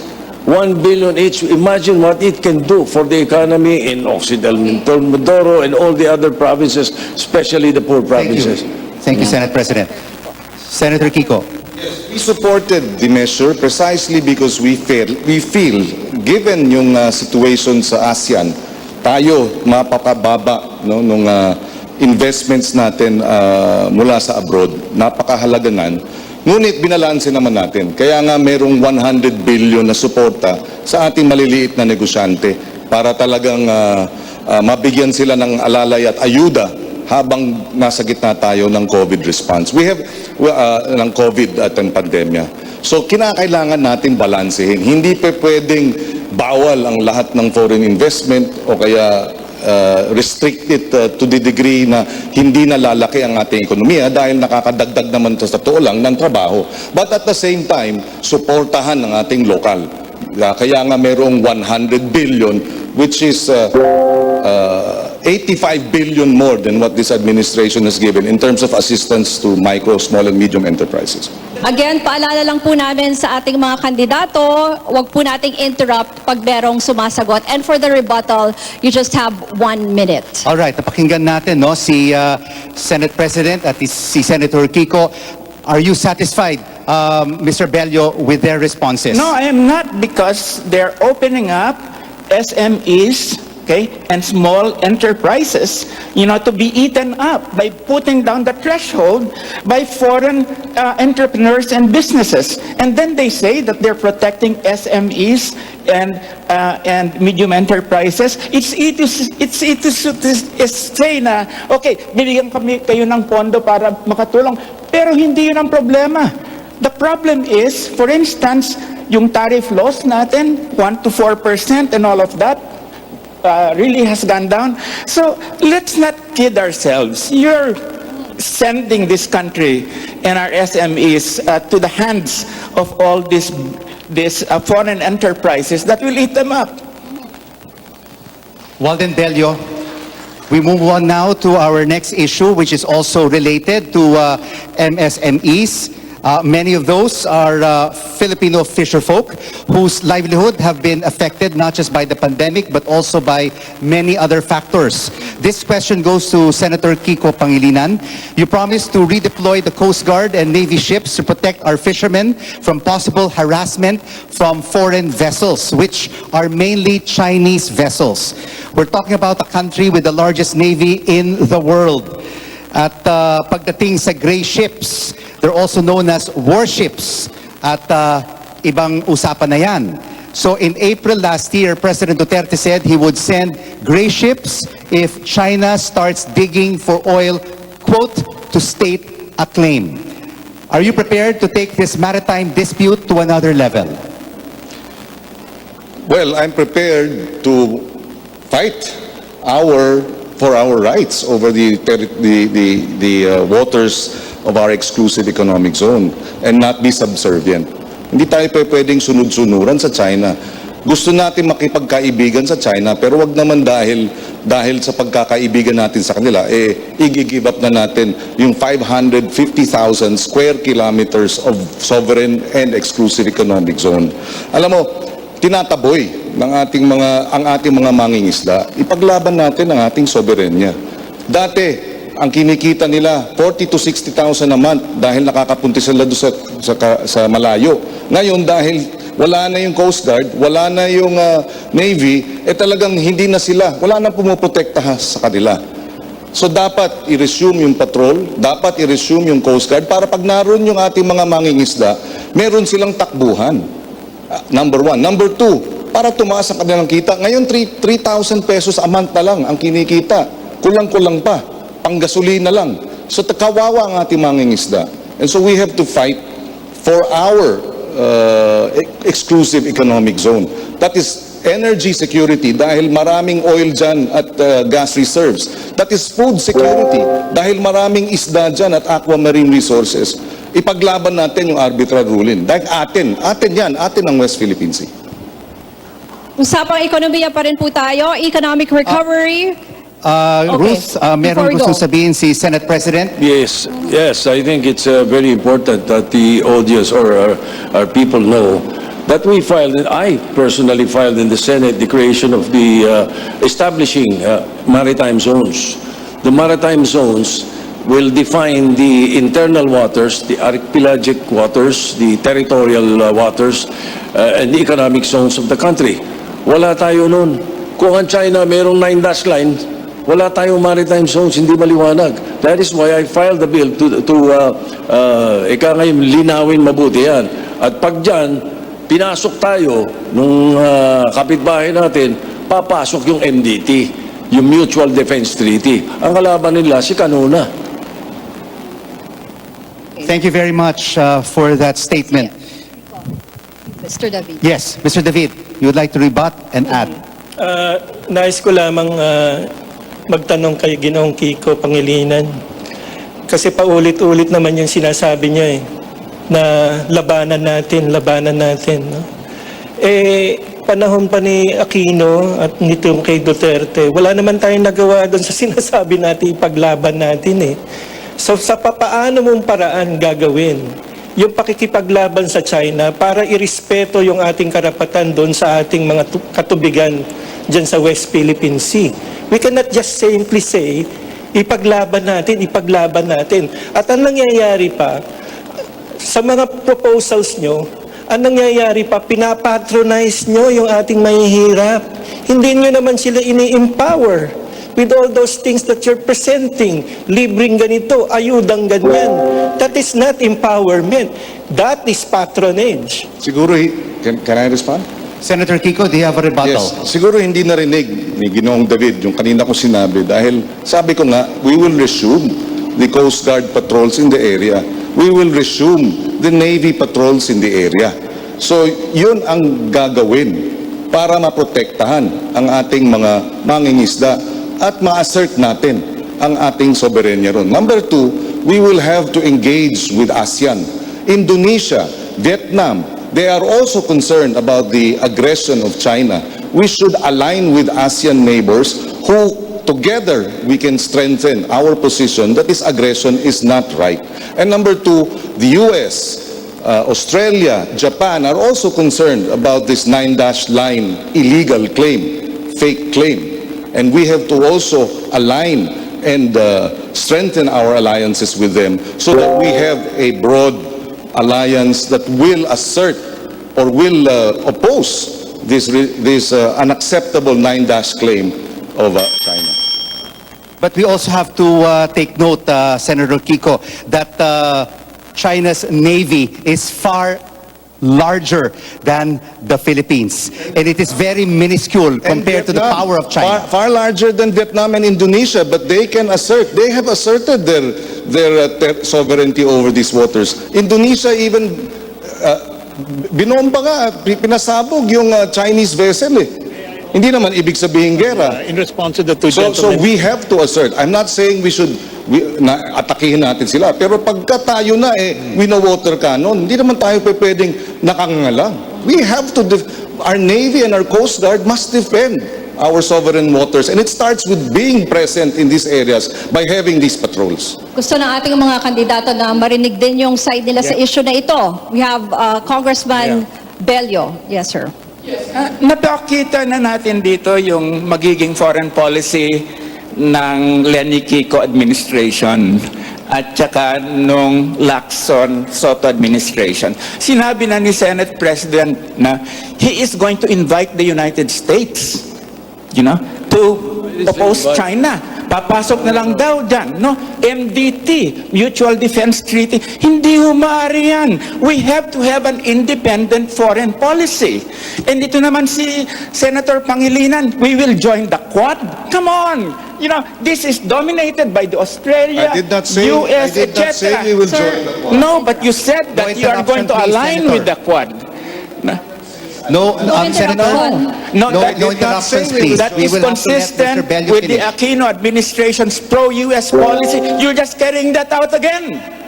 Say we would join the Quad. You look at the tapes. Please, let's stick to the facts. Let's stick to the facts. Professor, let's stick to the facts. You are a professor. Let's stick You to are the a facts. professor. Yes. Stick All right, to the facts. we'll have to end it there for now. And Senate President, you would like to respond? Because I was alluded to. Yes. Yes, I go never ahead. said invite. I did not use the word invite. I wonder where he got it. Mr. Bello, please, No, let us finish Senate President's statement. You follow the agreement that we have. We have a treaty. We have an agreement. Once pinasok tayo ng foreign, kahit hindi China, kahit sinong foreign, may aggression sa atin, and if they do that in the maritime zones that I am saying na dapat ay ating markahan, papasok ang Mutual Defense Treaty. Automatic yun. And the Department of State of the United States has already said that. There's no one being invited here. Yun ang batas, yun ang agreement, yun ang treaty. Let's invite them in. No, Let's that's not inviting. have SB It's not inviting. finish. Anong gusto Old natin? foreign Pasukin policy. tayo ng Let's China. have new thinking. Let's follow the rules. Oh. Anong gusto natin? Pasukin lang tayo ng China, hindi tayo papalag? Bubuka tayo? Ba, hindi pwede. Mr. Bello. All right. We've heard both sides. We've heard their arguments. We have many topics to cover for this vice presidential debate, and we would like to inform all our candidates, please, no interruption. It was stated in the rules when we began this program. So we shall move on. Sinabi na po natin kanina, sorry, no, na kailangang patayin natin yung mic pag meron pong pumapasok habang nagsasalita ang isang kandidato. Please respect the rules. Okay. We have... Yes, sir. Marami pa pong We are pagkakataon also na trying to makapagsalita control lahat. because there's so many issues that we need to cover in this debate. All right. Moving on. Moving on. Ruth. The next topic is all about economic recovery. Ito po ay isang topic rin na malapit sa ating publiko. It's a priority of any government in any part of the world. But before we talk about how we can move forward as a nation, pag-usapan muna natin yung realidad ngayon. Alam po namin, ramdam ng lahat yung linggo-linggo na pagtaas na presyo ng ating gasolina. And as vice presidential candidates, you're also here to represent the policies of your running mate. What would your administration do to help consumers cope with rising fuel prices? Alam naman natin na may domino effect yan kasi tataas yung transport costs and that will also affect yung prices of basic goods and commodities. Kaya apektado po ang budget ng bawat pamilya. So ang tanong natin una ay kay Mr. Rizalito David. Ano po ang gagawin ng inyong administrasyon para mapigilan po or matulungan ng mga consumers to deal with the rising oil prices? Alam nyo, 2 beses na ako nanawagan sa palasyo at I hope na narinig din ng ating mga senador at mga congressmen na magpatawag si Ginoong Pangulo, no, Rodrigo Duterte, ng special session of Congress para bigyan siya ng power to suspend the implementation of the excise taxes and probably bawasan yung value-added tax at the pump, no? That would reduce the price by at least mga 5 to 6 pesos already, no? Which is substantial para makarecover din yung ating mga ngalakal at ating mga drivers, no? Ang isang pinaka-importante dito, pinabayaan natin kasi na ibenta yung isang napakalaking asset natin noong panahon ni Ramos, yung Petron, na napakalaki ang kinikita. Ang sa akin, kung kami ang mamumuno, i-reacquire natin yung Petron para ito ang mag-barometer ng pricing ng ating fuel requirements dito sa bansa at makapag-refine tayo ng sarili nating fuel, no? Yan. Importanteng bagay yan. Wala kasi tayong control dahil wala tayong sarili nating oil company. Kaya yun ang nais kong mangyari. Doc Williong, nakikita po natin ngayon, no, ang sitwasyon sa Eastern Europe. Russia invading Ukraine. At nakikita po natin na umaakyat ngayon ang presyo ng krudo, mahigit ng o lampas ng $100 per barrel. Ano po ang ating solusyon? Because pag umaakyat po ang presyo ng gasolina, lahat po naaapektuhan. Yes, tama yung sinabi mo, Rico, no? Talaga problema natin sa Russia and Ukraine, tataas ang presyo ng gasolina, kuryente. Ang plano namin ni Mayor Isko ay pag nanalo siya, ibababa natin yung tax by 50% sa petrolyo at 50% yung tax sa kuryente para at least mabawasan ng mga 5 to 6 pesos. Itutuloy natin yung mga ayuda sa ating kababayan kasi nahirapan sila. Tulad ng ginawa ni Mayor Isko sa Maynila, ngayon, February, March, meron niya siyang ayuda ng 700,000 food boxes para lang maibsan.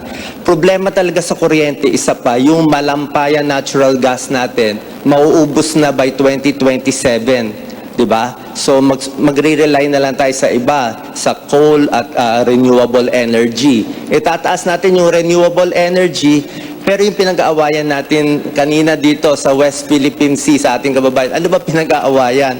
Yung West Philippine Sea po kasi may 190 trillion cubic feet of natural gas. May 11 billion barrels of oil na nakatago doon. Tapos 7% ng mga isda natin nandun. Kaya kung pwede siguro muna hindi maggera, kausapin natin maigi yung China, sabihin natin atin to. Kung merong 60-40 deal, tignan natin.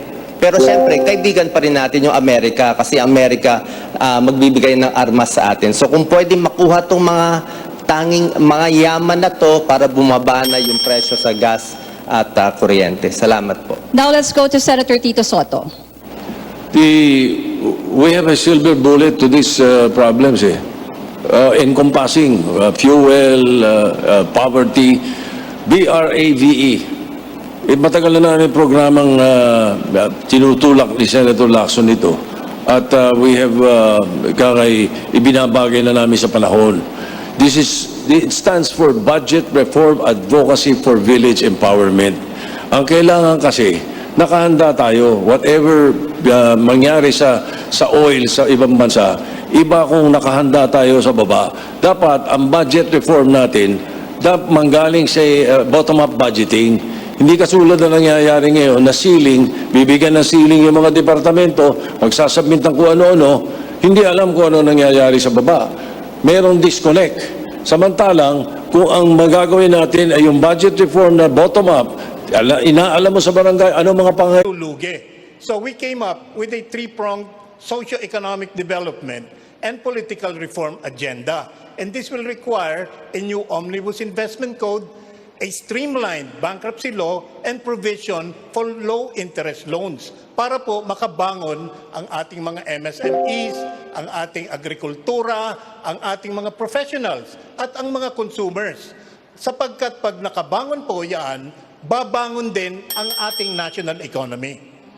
May gusto po atang sabihin si Congressman Bello. You have 1 minute, sir. Yes, I think it would be very important with respect to yung sinabi ni Mr. David, that we not only have Petron back, but we repeal the oil deregulation law para naman may control tayo sa mga presyo. No? Secondly, kailangan na ng price controls.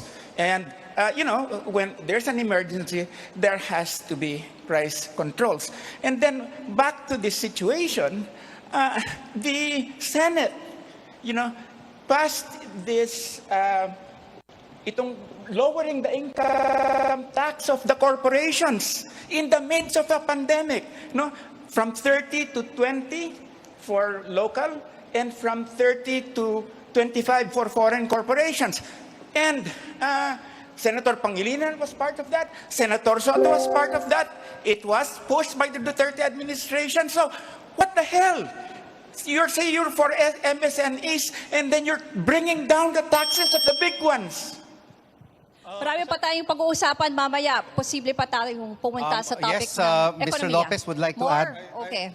Briefly. As an economist and a management professional, I think we will have to strike a balance. When the budgeting and the priorities of the national government were undertaken, this was a pre-pandemic scenario. So accordingly, ang mga projections po, mga economic projections, ay nakasaad sa ganung scenario. Ngayon, under the pandemic, with all the repercussions, negative repercussions, I would also agree with Professor Bello na kailangan magkaroon ng corresponding adjustments. And I think the Senate can handle this. Our two very distinguished, co-BP candidates. Okay, mamaya mas marami pa tayong... Just very quickly, Okay.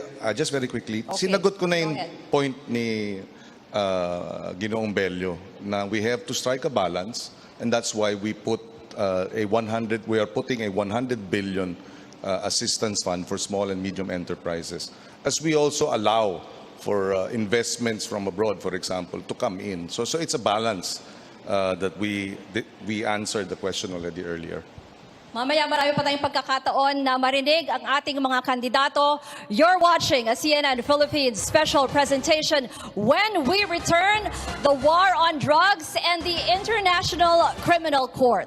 This is the Filipino Votes Vice Presidential Debate 2022. Stay with us. We'll be right back.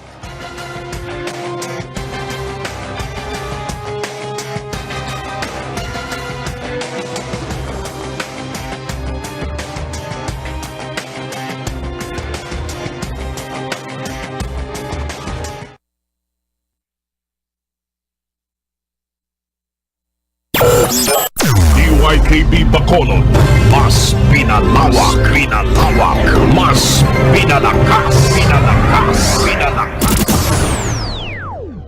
The CNN presidential and vice presidential debates in cooperation with RPN DYKB 1404 kHz is brought to you in part by former Congressman Albi Benitez. Vote wisely this May. Nakahibalo ba na kamo kung ano ka-importante isang kidney sa atong lawas? Ini ang nagasala sa mga higko ka mga toksin sa atong dugo. Kung maguba ang atong nga kidney, hindi na makasirkular sa mayo ang atong dugo. Para malikawan ang sakit sa kidney, ang solusyon amo ang Kidney Care. Ang Kidney Care, isa ka produkto na gikan sa Estados Unidos. Himuon nga pamatasan ang paggamit sang Kidney Care adlaw-adlaw. You really care, always take care of your kidney with Kidney Care. Ang Kidney Care ang mabakal sa Mercury Drugs, Watson's, South Star, Rose Pharmacy kag iban nga mga leading drug stores sa bilog na Pilipinas. Ang Kidney Care, hindi medisina. Kag para sa dugang nga kasayuran, magkonsulta sa inyong mga doktor. Let's get ready to rumble! DYKB, Radyo Ronda Bacolod, 1404 kHz AM. Sa bago nga tunog kagusog, pagi sa bago nga digital transmitter. Sa Visayas, kag Mindanao, nagalanog. It's showtime!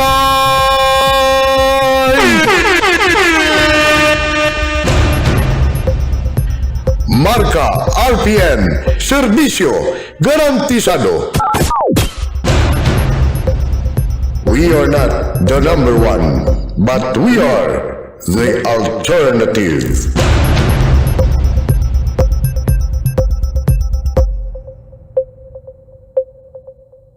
The CNN presidential and vice presidential debates in cooperation with RPN DYKB 1404 kHz Bacolod is brought to you in part by former Congressman Albi Benitez. Ang pagbangon sang ekonomiya dako nga faktor sa pagtibong sa atong pungsod sa pagkatubang sang ginatawag nga new normal kapag amat-amat bawi ang panas sa mga kahalitan tugas ang global pandemic nga coronavirus disease 2019 o COVID-19. Kaupo ninyo ang RPN DYKB Radyo Ronda Bacolod 1404 kHz AM sa panibago nga pagbukas sa mga negosyo kag turismo, pag-promote sang basic health protocols para mapasiguro ang proteksyon sa aton ikayong lawas. Bangon Pilipinas sa bago nga pag-asa. Advertise with us in a reasonable and flexible range. Sa bago nga digital transmitter, ang RPN.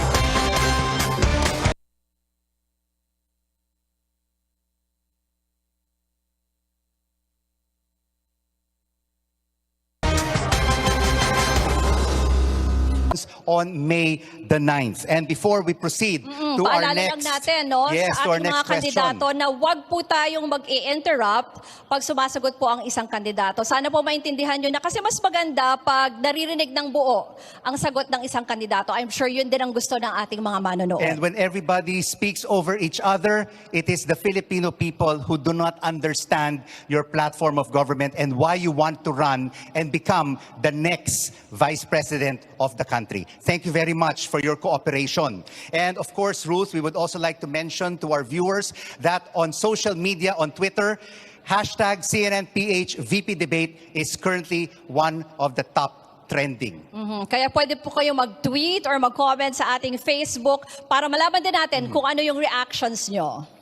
A recent survey found that Filipinos have identified 5 top issues that the current administration should immediately address. Number 1 is fighting graft and corruption. Candidates, we want to look at your track record. What have you done in the past to prove that as the next Vice President, you will have the ability and capacity to fight graft and corruption? Unahin natin si Rizalito David. Ang corruption po ay nagmumula sa takot. Nagmumula sa takot. It can be rooted in fear. And in fear, nade-develop yung greed. maraming panahon ko na pong sinasabi na dapat magkaroon tayo sa ating lipunan ng revolusyon sa pananampalataya. Pretty much naman kasi alam natin ang mga sagot dyan sa ating mga problema. Pero bakit hindi nangyayari na masagutan natin? Dahil nagkukulang tayo sa pag-ibig, no? Hindi political will, pag-ibig. Kaya po, yung corruption ay yumayabong dahil wala tayong pag-ibig sa ating kapwa. Kaya po ako, parating sinasabi ko, ibalik natin ang gobyerno kay Kristo. No? Restore all things in Christ. Yun ang pratikong panawagan. Magkaroon tayo ng himagsikan sa ating pananampalataya. Simply put, live our faith. Yun lang naman parati yun eh. Wala na, lahat ng batas ginawa na natin para maiwasan ng korupsyon, pero walang nangyayari. Bakit? Kasi nasa puso yun, yung takot at yung kasakiman, no? Na kailangan mawala at mawawala lamang yan kung tayo'y magbabago. Magkaroon ng pagbabago ang lipunan kung ang bawat isa ay magkakaroon ng pagpapanibago sa pamamagitan ng pag-aalay ng sarili sa mga turo ng ating Panginoon. Senator Kiko Pangilinan, your track record on fighting graft and corruption. Well, 3 beses na tayong hinalal ng ating mga kababayan bilang senador mula noong 2001 at mahalaga sa akin ang tiwala na ibinigay sa atin ng ating mga kababayan. Kaya tiniyak natin na sa 3 termino natin, minsan, hindi tayo nasangkot sa anumang kaso ng anomalya, number 1. So maliwanag yan. Number 2, nung tayo ay NFA chairman ng NFA board, for the first time in 42 years, nag-reject ng bid ang NFA dahil masyadong mataas. In fact, 4 na beses tayo nag-reject ng bid. Hindi daw nangyari yan sa 42 taon ng NFA. Bakit nag-reject? Kasi mataas. Bakit mataas? Dahil merong isinisingit na tongpats. At sa 4 nating pag-reject, na bababa nila ang presyo ng Thailand at Vietnam ng kanilang ino-offer na bigas. At nakatipid tayo ng 7 billion pesos dahil dito. So, yan ang ating track record. At siyempre, nung first term natin, talagang binusisi natin at dinepensa ang pagmamodernisa ng ating justice system. Dinagdagan natin ang sahod ng mga huwes, binaba natin ang vacancy rate sa huwes nung tayo member ng JBC, nadagdagan din ang benepisyo ng ating mga prosecutor. Dahil pag malakas ang sistema ng katarungan, talaga ang corruption mababawasan talaga dahil napaparusahan ang dapat parusahan. Now may we hear from Manny Lopez. Thank you. As a private citizen, businessman, and public official, I once served also in NFA Grain Score as its president and general manager. And I fought graft and corruption to the fullest extent of my capability and my ability. And I lost. Why? Because there is no political will to fight graft and corruption in this country.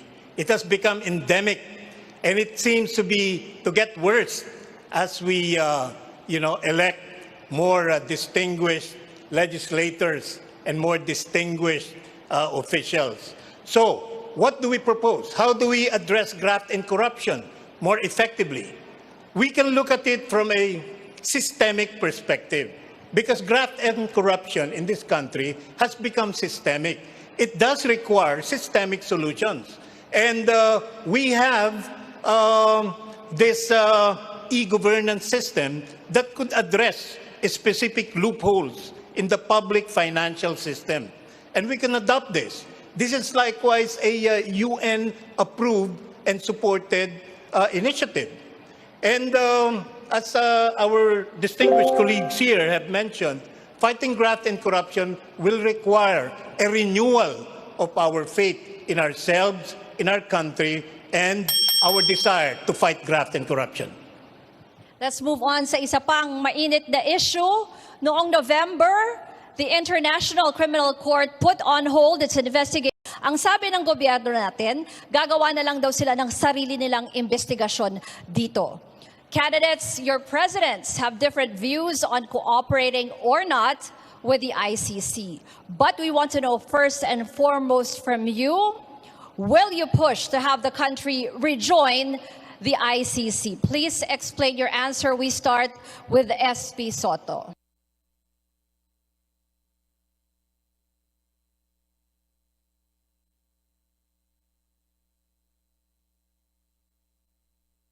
Two-thirds vote ang binibigay ng konstitusyon at binibigay sa Senado at binibigay namin. Pero once mag-abrogate, ang sinasabi namin sa Senado, kailangan paalam din sa amin. Kailangan ipasa din namin na sinasabi namin payag kami i-abrogate. Because the abrogation done by the Executive Department was unilateral. Kaya yun ang sinasabi na obviously, ang Senado ay pabor doon, or kami, majority in the Senate, pabor, na pag-usapan yan at ibalik tayo. At kung gusto mag-imbestiga ng ICC dito sa atin, ayaw mag-imbestiga. Wala lateral. Kaya yun ang sinasabi na obviously, ang Senado ay pabor doon, or kami, majority in the Senate, pabor, na pag-usapan yan at ibalik tayo. At kung gusto mag-imbestiga ng ICC dito sa atin, ayaw mag-imbestiga. Wala tayong tinatago, wala tayong dapat katakutan. And, well, I wish I was able to given a chance about the corruption. Perhaps later. Sige. Thank you po.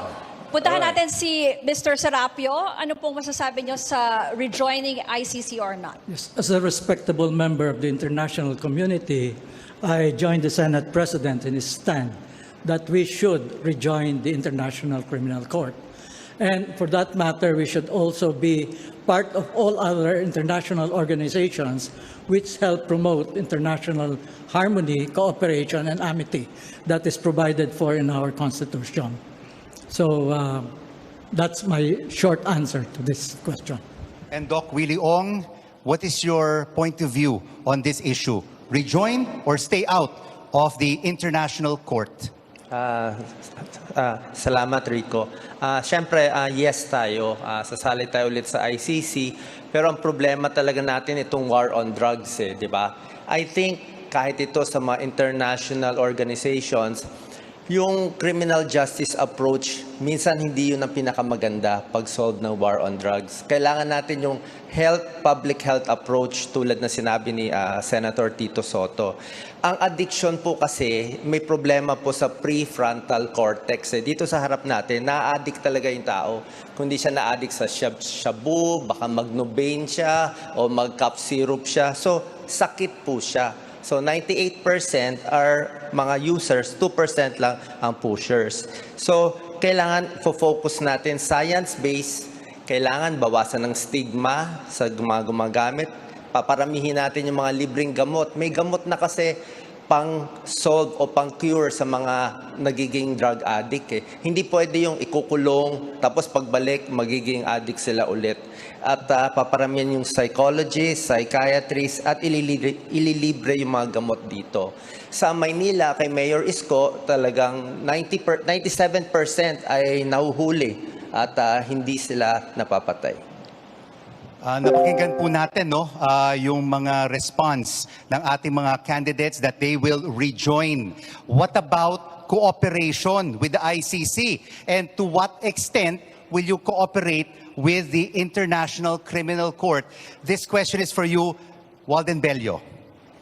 Well, the short answer is full cooperation, and we will make sure that there's a coordination between our justice system and the ICC, because 27,000 extrajudicial executions directed from Malacanang, President Duterte cannot escape this responsibility. And he should be prosecuted, and I believe he will be prosecuted and brought to a cell in The Hague. And we will support it. Calyode and I will in fact support this. But I would just like to say something. Yung rewriting of history, si Senator Soto, he's rewriting history. Noong kasagsagan ng war on drugs, did he say anything critical of the president? Did he protect Senator Laila de Lima, who was a member of the Senate? No? I mean, he was just supportive during that time when the president was destroying the integrity of the Senate. No? So, Senator Soto, please don't rewrite history. You were an ally of the president until just very recently. Okay? So, let's be frank with our kababayan naman. Huwag tayo magsisinungaling dito. Kaya, mahirap ho yan. Hindi ho ba anti-terror law? Itinulak nyo? Oh boy, come on. Senate President. I think former Congressman Bello has got his figures all wrong. Una, and then later I want to ask, what do you mean by ally? If because kung dahil kami magkaibigan, ally na ako. I have preserved the independence of the Senate always. And you can ask the members of the minority and the majority. Ngayon, ito, why do I say he's got it all wrong? Kaya ako open na ang ICC mag-imbestiga rito. From the 2016 up to the present, October 2021, there were 258,000 drug operations. This is on the issue of illegal drugs, of drug operations.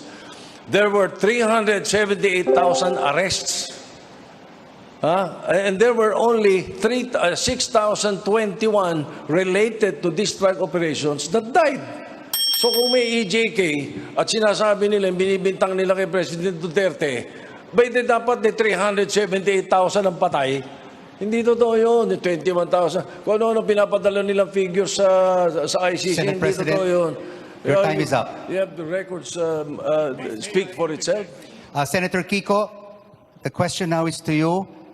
Will you cooperate with the ICC, just apart from rejoining?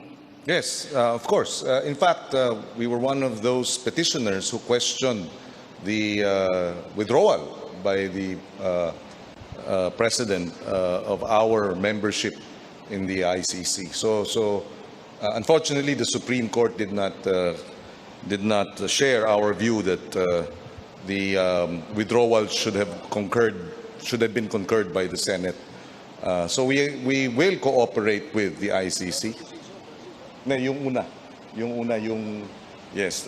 But again, a second petition was raised by the Senate President. Pero yung petition namin na kine-question yung pag-withdraw sa ICC ay hindi tinanggap ng Supreme Court. But yes, we will support first the rejoining and we will cooperate. All right. Mr. Bello would like to rebut, but first we will go to Mr. Manny Lopez. I support the war on drugs because I see the implications of our nation becoming a narco state. While on the same premise, I also believe that human rights should be protected. So the president took this lose-lose proposition by the horn and to bring in foreign interference based on their values, based on their perceptions, to actually intervene in Philippine affairs is not a good proposition, not a good idea for the sake of our country and for our people. And so I think while there is a clamor to rejoin the ICC, it has to be timely. And we have to look at this biggest issue that is hounding the Duterte administration in a balanced manner. Balikan po natin si Mr. Bello for your rebuttal, sir. Yes, again, wag ho tayo mag-rewrite ng history, no? Kasi lahat naman, all the key legislative initiatives na itinulak ni President Duterte, who was the biggest backer? It was Mr. Soto. The Anti-Terror Act, the Public Services Act, the Retail Trade Liberalization Act, the Foreign Investment Amendment Act, the Rice Tarification Act, you name it. He never dissented from any major legislative push by the President. Kaya hindi independent ang kandidatong ito. I mean, wag ho tayo mag-rewrite ng history. And, by the way, Mr. Soto, you never defended your colleague, Senator De Lima, when she was hauled out of the Senate. I mean, you just begged President Duterte to fall on your knees, and you didn't even oppose it. I did not. Okay. All right. Senate President, you were alluded to by Mr. Bello. Out of respect, this will be the final answer Yes. for this particular issue. Why don't you ask Senator De Lima herself? Because I did not allow her to be arrested in the Senate. That's one thing. Now, all the bills and all the laws that former Congressman Bello mentioned are all for the benefit of the people. Anti-terror law, bakit? Gusto mo ba? Terrorist? Kampi tayo sa terrorist. Hahayaan natin sila, gano'n na lang. Hindi ba? Yung foreign investments, bakit? Ayaw natin makika-recover ang ekonomiya. Ano, nakasadlak na lang tayo. Baksak na lang. We should allow that. And then, I don't think it's wrong if I'm a friend of the President. As long as the Senate is independent, ang lahat ng pinasa namin sa Senado, kahit na pandemic, I was never absent, never late, kahit na to the detriment of my health, wala akong pakialam because I was doing my job. Ano? I only relied on Psalm 91. That's it. Okay.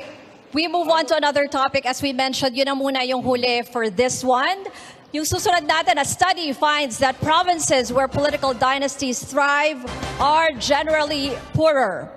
Because of this, yung mga magkakapamilya po, hindi na nababantayan ng isa't isa, nawawalan ng checks and balances, nandiyan ang impunity, corruption, and even violence. But this year, elections are still dominated by political dynasties.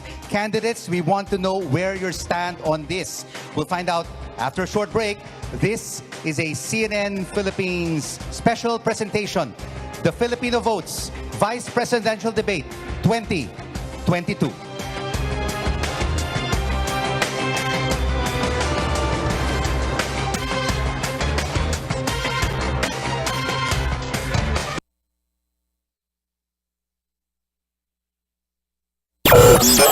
DYKB Bacolod, mas pinalawak, mas pinalakas. Ang ini nga palatuntunan ginadulong sa inyo sa kaalwan ni Anay Congressman Albi Benitez. Let's get ready to rumble! DYKB Radyo Ronda Bacolod 1404 kHz AM sa bago nga tunog kagusog pag sa bago nga digital transmitter sa Visayas kag Mindanao nagalanog. It's showtime!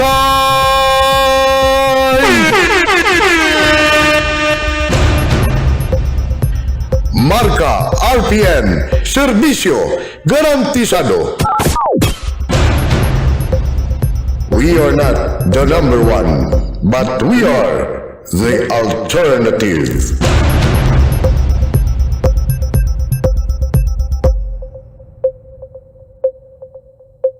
The CNN presidential and vice presidential debates in cooperation with RPN DYKB 1404 kHz is brought to you in part by former Congressman Albi Benitez. Vote wisely this May.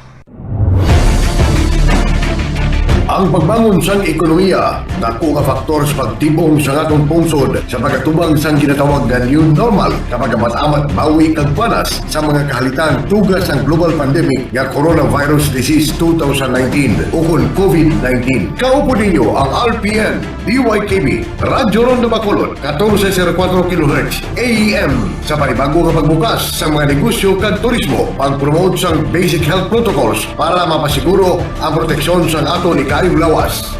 Bangon Pilipinas sa bago nga pag-asa. Advertise with us in a reasonable and flexible range. Sa bagong digital transmitter, ang RPN DYKB Radyo Ronda Bacolod sa matinlo kang mapaskog nga tunog mabatian sa mga areas ng Palawan, Mindoro, Panay, Guimaras, Negros Occidental, Negros Oriental, Cebu kag pinakabahin sang Mindanao.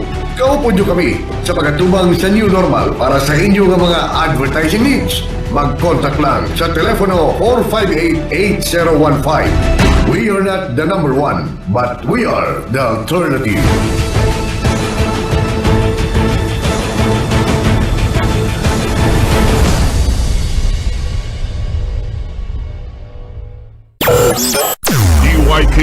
bacolod. Mas pinalawak, mas pinalakas, pinalakas.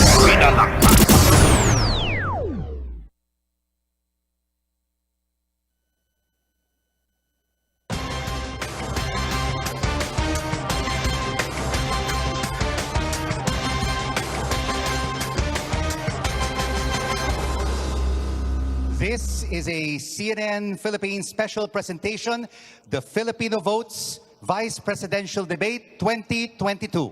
Our topic this time, political dynasties. The Constitution explicitly prohibits political dynasties, but 3 decades later, no law has been passed to enforce it. Critics say it's because lawmakers themselves come from political dynasties. Pending pa rin ang anti-political dynasty bills sa Senado at sa lower house. What can you do differently as Vice President? As we said, a study finds that provinces where political dynasties thrive are generally poorer. Let's begin with Carlos Serapio. Salamat. Salamat. Ngayon lamang pumasok ang usapin o issue sa aming transition platform at program of action. Lahat ng pinag-uusapan kanina nakapasok sa lumang sistema. Kaya nahihirapan din kaming magtaas ng kamay at sumagot dito. Dahil ang banggaan sa ngayon ay sistema na luma at sistemang bago. Sa sistemang luma po, hindi mangyayari na malulutas at matutugunan ang layunin na tigilan ang political dynasty. Wala pong iniwan yan doon sa sinasabi ko na programa hindi pwedeng basahin ng isang sistema na incompatible to. Walang iniwan doon sa telepono na Nokia, hindi siya makakapagpatakbo ka ng Netflix dyan. Dahil ang power-based na operating system is an oligarchic and elitist dynastic power base. So there is incompatibility between the objective of ending political dynasties in the country and the operating system. So ang magagawa po namin ay yung aming sinusulong sa ngayon.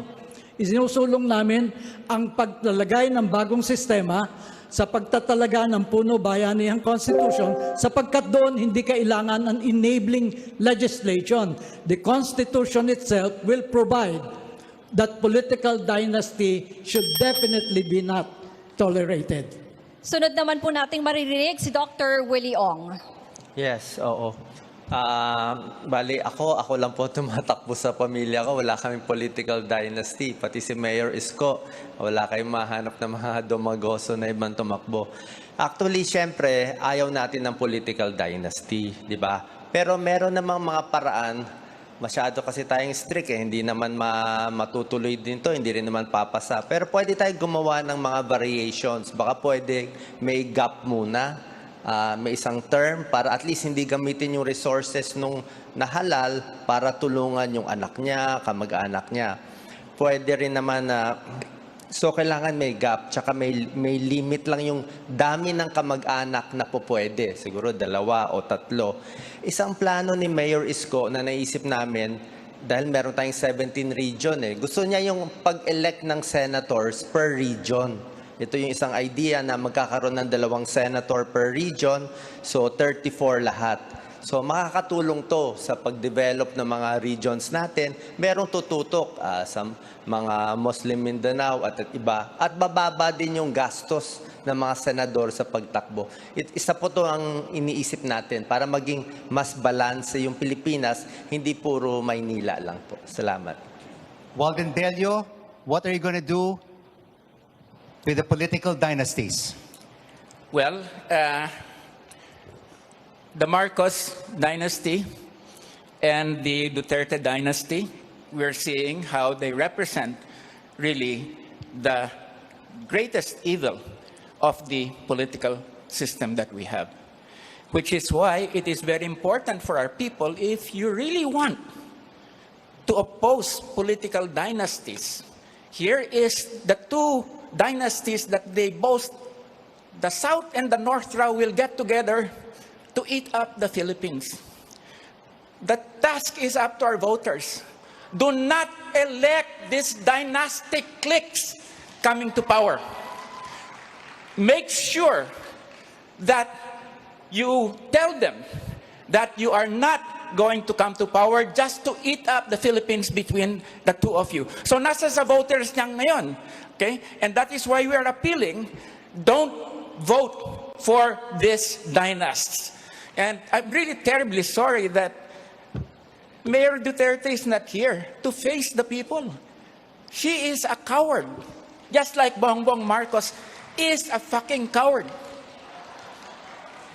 Open naman po tayo just in case gustong magpadala ng response ni Mayor Sara Duterte. Oh, I would love to debate her. Wow! Moving on, still in politics, ito po para kay SP Soto. Surveys show former Senator Bongbong Marcos is leading by a wide margin. Our question is two-pronged. What if both of you win? What would a Marcos Soto administration look like? And how do you plan on working with the former senator? I have not given it a thought. In my sphere, we are working on the presidency of Senator Lacson. So hindi ko naisip yun. Basta sa akin, kung sakasakaling kami ay pala rin, binigyan kami ng pagkakataon, I will use my experience and my competence in facing and addressing issues of national concerns.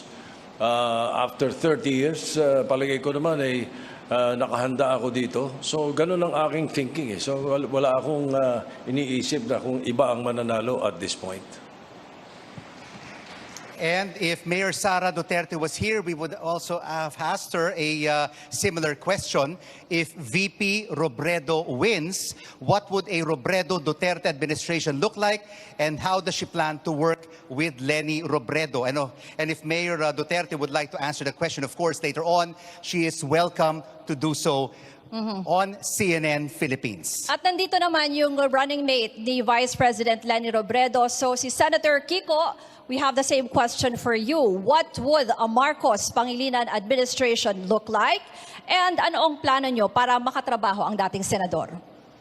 Well, kaya ang hiling natin sa ating mga botante ay suportahan yung Leni Kiko tandem para hindi magulo. Para nagkakaisa ang presidente at vice-presidente, yan ang pinakamainam para sa tapat na gobyerno. No? At iaangat natin nga ang lahat. So yun ang ating pakay. Ngayon, having said that, magtatrabaho tayo para sa mga magsasaka at mangingisda at food security, anuman ang maging resulta ng halalan kung tayo ipalarin. And Rizalito David would also like to have his statement because there's various combinations, no? What if it's a Rizalito David or a Bongbong Marcos or Leni Robredo presidency? How are you planning to cooperate with them, Mr. David? I think malinaw naman yung aking advocacy. No? Kung sino man ang uupong Pangulo, i-offer ko yung aking sarili para tumulong. Subalit kung ayaw naman niya, itutuloy ko pa rin yung advocacy ko outside of the government. Yun lang naman ang pwede nating gawin. Ano? Kapag nagsalita na ang taong bayan, kung si Bongbong Marcos ang mananalo, which is very sad, no? Wala na tayong magagawa doon. Babantayan na lang natin kung ano ang gagawin niya. Kapag siya'y ng abuso, gagamitin natin yung Office of the Vice President para siya ay, kumbagay, labanan doon sa kanyang pang-aabuso. Our next question goes to Carlos Serapio. The 2022 budget of the Office of the Vice President is over 700 million pesos, and that is 21% lower than last year. How do you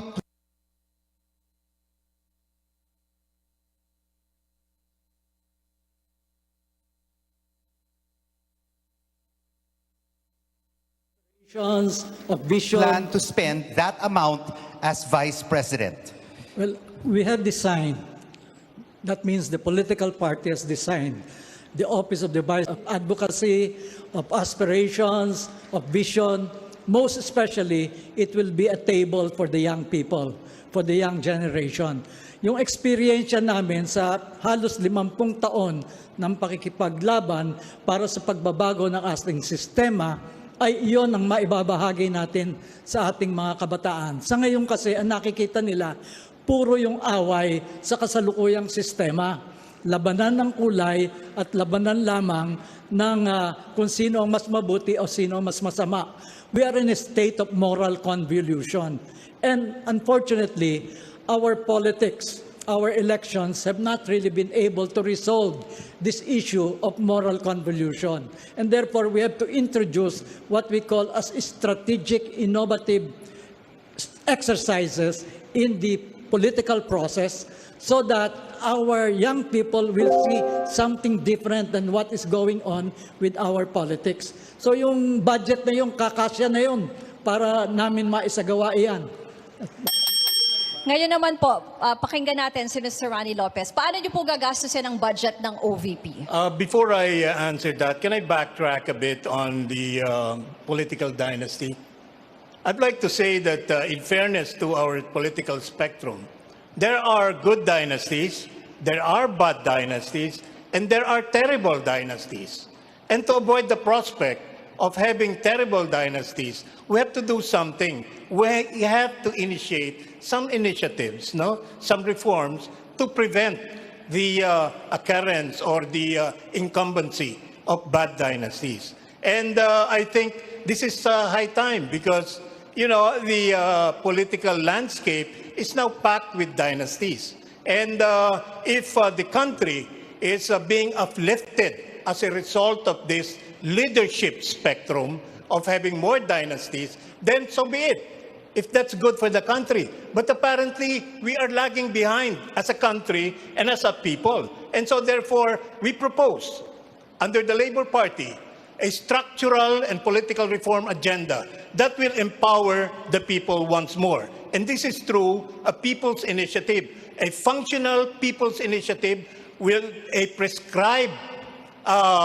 implementation guidelines that could enable ordinary citizens to legislate, to amend laws, or rescind laws. This is a CNN Philippines special presentation at the University of Santo Tomas. When we come back, we'll ask questions about taxes. You're watching the Filipino Votes Vice Presidential Debate 2022.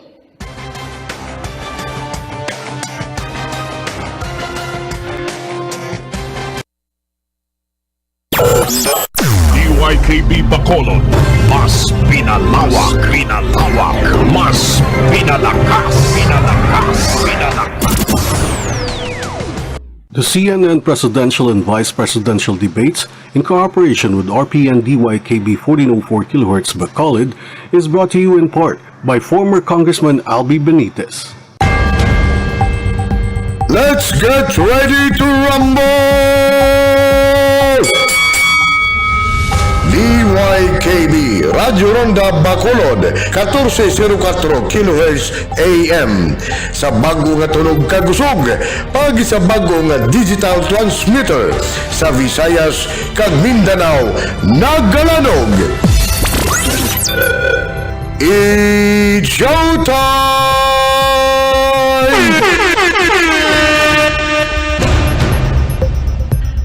Marka RPN, serbisyo garantisado. We are not the number one, but we are the alternative.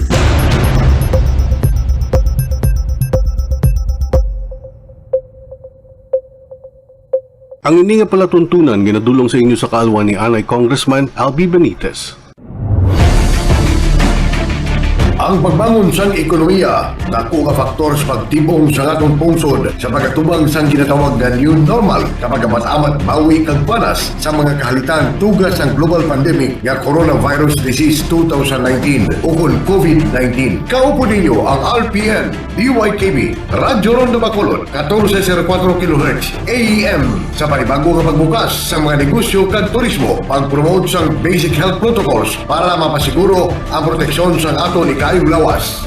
Bangon Pilipinas sa bagong pag-asa. Advertise with us in a reasonable and flexible range. Sa bagong digital transmitter, ang RPN DYKB Radyo Ronda Bacolod sa matinlo kang mapaskog nga tunog mabatian sa mga areas ng Palawan, Mindoro, Panay, Guimaras, Negros Occidental, Negros Oriental, Cebu kag pinakabahin sa Mindanao. Kaupo nyo kami sa pagkatubang sa new normal para sa inyo nga mga advertising needs. Mag-contact lang sa telepono 458-8015. We are not the number one, but we are the alternative.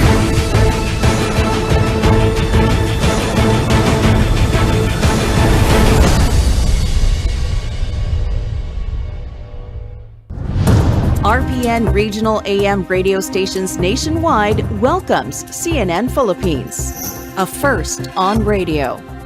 To bring you the latest news you can use, news you can trust. Listen to Newsnight, weekdays, 6 p.m.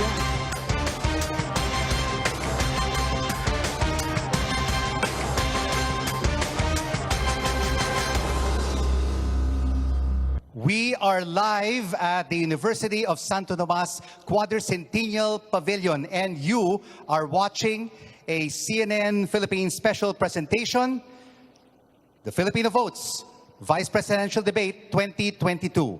We have seen 7 out of 9 candidates who are seeking the second highest office of the land, and they are answering your questions. I'm Rico Hizon. And I'm Ruth Cabal, and we want to thank everyone who sent their questions to us through our social media pages. Ang daming nagtutweet at nagtatrending nga tayo. Also, may mga lumapit din sa ating mga reporters and even our stringers from the provinces who sent in their questions. Our next topic is about taxes. It's a specific question for Walden Bello. In an interview with CNN Philippines, you said that the country's billionaires should pay more taxes to generate more funds for the poor. We'd like to know more about these additional taxes to the rich that you are talking about, and how exactly, Mr. Bello, will these funds be allocated to the poor? Well, we propose, Calyode and I, my presidential candidate, we propose that we would tax the top 250 to 500 billionaires in this country to 1 to 3% of their wealth, which means income, land, etc., etc. Now, this will yield about 1 trillion pesos, which would come to about 20-25% of the budget and more. Okay. Now, this is quite small. Okay, if you look at taxation rates in other countries, they go on the top levels, 20, 30, 35% in the U.S., something like around 39% in Germany. So our rich have no cause to complain. So this is going to be made as transfer payments to social services. Is this going to be possible? Of course, it is possible. 1, it is very small part of their income. Okay. 2 is that there are, in fact, many people among the rich in this country at this point, especially the younger rich, who's saying that we really need to be socially responsible. And then 3 is even Joey Salceda has said, that the rich now have to pay because they benefited from the pandemic. So this is a very sound thing. Itutuloy natin ang issue dito sa buwis, and Senator Soto, you and your running mate, Senator Ping Lacson, have criticized the Finance Department's proposal for new taxes to manage government debt. Sabi po ninyo, ayusin ang pagkolekta ng buwis. How will you resolve the collection of taxes? Digitalization. That is the answer, number 1 answer at the Bureau of Customs. We have given them the funds for it already, hindi kinukumpleto. Bakit? They want human intervention. Once we remove human intervention, we remove corruption, and we improve the collection of taxes. Ganun mismo, kahit sa BIR, kailangan improve natin collection of taxes. Hindi pa pwedeng dagdag ng tax. Nagbawas nga kami. We passed in the CREATE law that yung lahat ng below 250,000 a year ang kinikita, hindi dapat magbayad ng income tax. Pinasa din namin yun. Okay, moving on to Mr. Manny Lopez, who is an economist. Your question, to increase taxes or not, at ano pong klase ng buwis? I think the fiscal side of governance in this country has to improve. And there is a lot of room for improvement. First and foremost, the collection of taxes should be more efficient. Any avoidance of taxes should be penalized. And e-governance, as the good Senate President has mentioned, is a part of our legislative and executive agenda to improve efficiency in tax collection. On the same premise, on the other side of the coin, is to make best use of our taxes. And this means elimination of the leakages in the public finance sector, make our project implementation and program implementation more efficient, and there should be, better auditing procedures to make sure that every tax collected from the people should be spent wisely. So it's an overall picture, and the Public Finance Reform Management Act, which remains to be implemented up to this time, has not been implemented. And given the mandate to assume a more responsible position in this republic, we will make sure that our taxation system, our fiscal policy, will be improved dramatically. Thank you. And since we are on the topic of tax collection, the Bureau of Internal Revenue, or BIR, has been identified by the Anti-Corruption Task Force as one of the graft-prone agencies. Once upon a time, there was even a proposal to abolish the Bureau. Former President and Vice President turned lawmaker Gloria Macapagal Arroyo proposed in 2017 to replace the BIR with a National Revenue Authority. Ang sinabi niya, there is a need to address growing taxpayer dissatisfaction and the increasing perception of systemic corruption in the BIR. Our question is, as Vice President, how will you help end the systemic corruption in the BIR? Senator Pangilinan, you have 90 seconds. Well, again, I will go back to, you have to punish swiftly the guilty. Hindi pa pwedeng hindi pinaparusahan ang mga nagkakasala. Ang nangyayari kasi, pag ikaw ay magnakaw nga ng mas marami, mas meron kang abogado, makakalusot ka dahil mabagal ang sistema ng katarungan. In the long run, you have to modernize your judiciary. You cannot have a modern judiciary with a third world budget. So we really have to increase support for our judiciary. Dagdagan pa ang benefits ng mga huwes, mga prosecutor, ng mga court staff para maging efficient. Increase the budget. If we can double it, why not?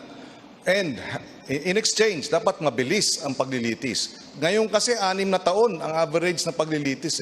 Dapat yan mabawasan sa 3 o 2 taon na lamang. Dahil pag mas marami ang napaparusahan sa mabilis na paraan, talagang magkakaroon ng takot at respeto sa ating mga batas. So that's how you address corruption, and that's how you address itong misfeasance or pang-aabuso sa pwesto. Hindi lang ng BIR at iba pang mga ahensya. Balikan ko rin lang, between imposing more taxes and having a more efficient system of collection, we should prioritize the latter. Dahil hindi nakokolekta. 700 billion pesos a year, sabi ng COA, ang nawawala sa corruption. Siyempre, ang pakiramdam ng taxpayer, ibinabayad ko sa inyo, ninanakaw lang ninyo. So kinakailangan talaga ng mabilis na paglilitis at parusa ng corruption issues. So, Senator Pangilinan, paano natin pwedeng iksian ang paglilitis? Alam natin dito ang hustisya sa Pilipinas matagal sa mga korte. Unang-una, fill up all the vacancies in our court system. There are about 25% of our courts walang judge, kaya mabagal. To add more courts para yung dami ng kaso ay hindi na overloaded ang court system natin. And of course, hire more judges, give them more support, and then ito nga, convene the JELAC, which is the Judiciary Executive Legislative Advisory Council. The Senate President, the Speaker of the House, the Chief Justice, and the President of the country sits in the JELAC. It has been convened twice in 2008. It should be convened when the next administration comes in. And we talk about budgetary support.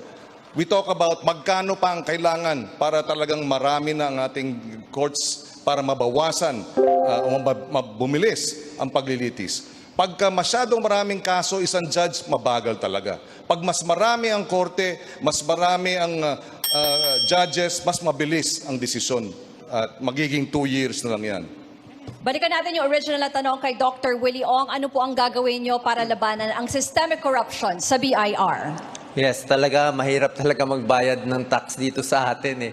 Minsan gusto mo na magbayad ng tunay, ayaw pa rin nila tanggapin, kailangan may lagay. Tama naman po sinabi ni Senator Tito Soto, kailangan i-computerize. Alisin yung usap ng tao sa tao, dyan makukuha yung corruption. Pwede natin i-simplify yung pagbayad ng tax. Isa pa, pwede natin i-broaden, paramihin yung nagbabayad ng tax. Ayon sa pag-aaral, parang 19% lang ang nagbabayad eh. Kaya nahihirapan yung 19%. Kung mas marami ang magbabayad, mas magaan ito. At i-encourage natin yung mga tao na magbayad. Kasi yung buwis na binabayad nyo, yan ang pang-sweldo sa teacher, di ba? Para proud tayo na magbayad. Pwede rin ayusin yung BIR eh. May concept na i-retire mo, tapos i-rehire mo yung iba. Pwede natin gawin to para malinis yung mga bad apples. Tuloy-tuloy din yung tulong natin sa MSME. Dagdag ko lang sa ibang bansa, meron silang philanthropy mindset eh. Meron silang Bill Gates, Warren Buffett, ang laking pera binibigay, long-term tulong sa Amerika.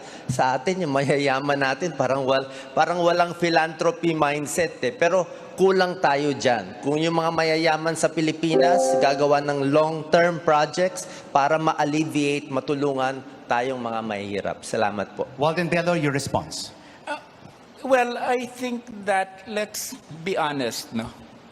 Alam naman natin tax breaks na binibigay ng ating executive as well as the Senate and the House, no?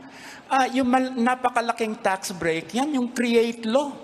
Binabaan yung corporate income tax from 30% to 20%. And for foreign businesses, from 30 to 25%. Ang laki, trilyon-trilyon na nawala sa atin yan. Ang tagal na ng agenda nila, even before pandemic. Pero ginamit tayo, they used the pandemic to get what they wanted. So, Senator Soto, Senator Pangilinan, pareho kayo nagboto sa CREATE Act that gave big tax breaks. So what are you saying, that you are not guilty of this process? Tama na yan, kalokohan na yan. Senator Soto. When we pass laws, it's the Congress that pass. Bakit pinag-iinitan mo kami na?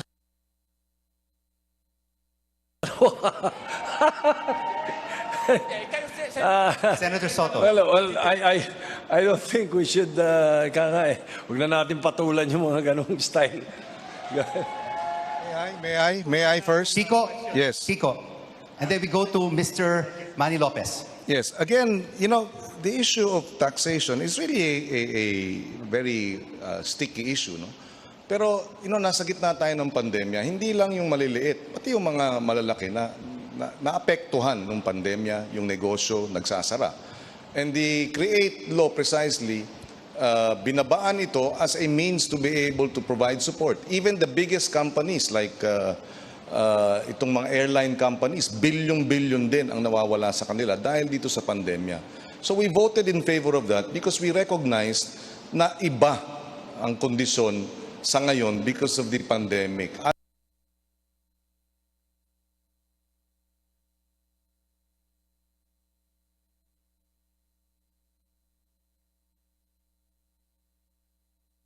And support for companies. Mr. Manny Lopez. I have a question to my fraternity brad, Senator Kiko Pangilinan. A very simple question lang, Brad. Kaya nyo bang, since you mentioned about judicial independence and objectivity, kaya nyo bang litisin ang fellow senator nyo kung nagkaroon ng malaking issue or participation in graft and corruption? I happen to be a participant of the Million People March. At ipinagmarcha po namin yan. And maraming mga legislators ang nasangkot dyan, reportedly about 100. Mabuti na lang. Unprecedented yung bagsak na. Ang nasangkot dyan, reportedly about 100. Mabuti na lang ang fraternity brad ko, hindi kasali doon. And si Senator Soto. But as a general question, kaya nyo bang litisin ang kapwa nyo senador kung nasangkot sa graft and corruption? Well, that's... Very short answer lang po. Merong ethics committee sa ating Senado, but of course, paglilitis ang pinag-usapan, sa hudikatura yan. No? And in fact, ang nangyari nga, nitong nakaraan, 3 senador ang nakulong, no? Dahil dun sa paglilitis sa Napoles Fund. Pero nung nanalo na ang bagong administration, o bago pa man at nung nanalo, yun, nabaliktad yung sitwasyon. Senate President Tito Soto. And then finally, Yes. before we go to the break, Mr. Serapio. Yes, the answer is in the affirmative. There is a committee on ethics. If there is a case filed against a senator, we will investigate, no matter what. Briefly, Mr. Serapio. Itong sistemang ito has reached its point of incompetence. No matter kung anumang subsystem or sectoral reform ang gawin, hindi po maaayos yan. Ang pinakasagot talaga rito ay total system change po. Kinakailangan tumawid tayo from the old political system to a new one. This is in the nature ng unitary system will always have this kind of problem po. Ganun po ang mangyayari dyan. And speaking of corruption, it will be one of the priority topics in tomorrow's presidential debate with our very own Pio Ontiveros and Pinky Webb. Tune in to CNN Philippines for the presidential debate at 5 p.m. You're watching the Filipino Votes Vice Presidential Debate 2022 right here at the University of San. Again, thank you so much, USC. And thank you to Very Reverend Father Richard Ang, the Rector of USC. After the break, we'll shift our focus to our most precious resource, our children. How do we keep educating and protecting them? We'll be right back. Stay with us.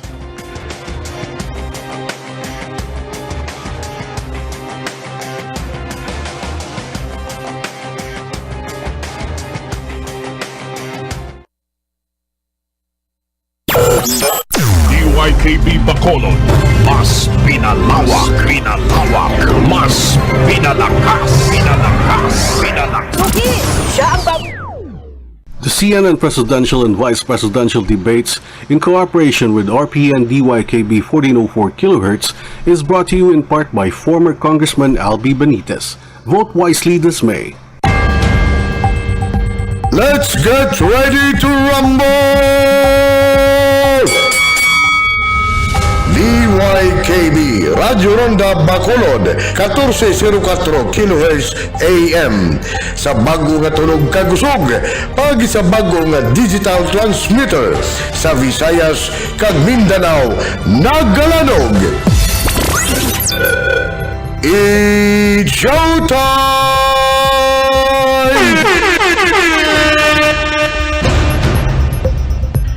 Marka RPN, serbisyo garantisado.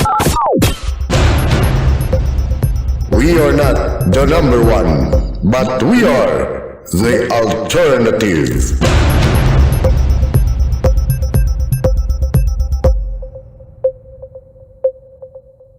The CNN presidential and vice presidential debates, in cooperation with RPN DYKB 1404 kHz Bacolod, is brought to you in part by former Congressman Albi Benitez. Ang pagbangon sang ekonomiya, dako ka faktor sa pagtibong sa atong pungsod sa pagkatubang sang ginatawag na new normal kapag amat-amat bawi kag panas sa mga kahalitan tugas ang global pandemic nga coronavirus disease 2019 ukon COVID-19. Kaupo ninyo ang RPN DYKB Radyo Ronda Bacolod 1404 kHz AM sa panibago nga pagbukas sa mga negosyo kag turismo, pag-promote sang basic health protocols para mapasiguro ang proteksyon sang ato ni kayong lawas. Bangon Pilipinas sa bago nga pag-asa. Advertise with us. in a reasonable and flexible range. Sa bagong digital transmitter, ang RPN DYKB Radyo Ronda Bacolod sa matinlo kang mabaskog nga tunog mabatian sa mga areas ng Palawan, Mindoro, Panay, Guimaras, Negros Occidental, Negros Oriental, Cebu kag pinakabahin sa Mindanao. Kaupod nyo kami sa pagkatubang sa new normal para sa inyo nga mga advertising needs. Mag-contact lang sa telepono 458-8015. We are not the number one, but we are the alternative.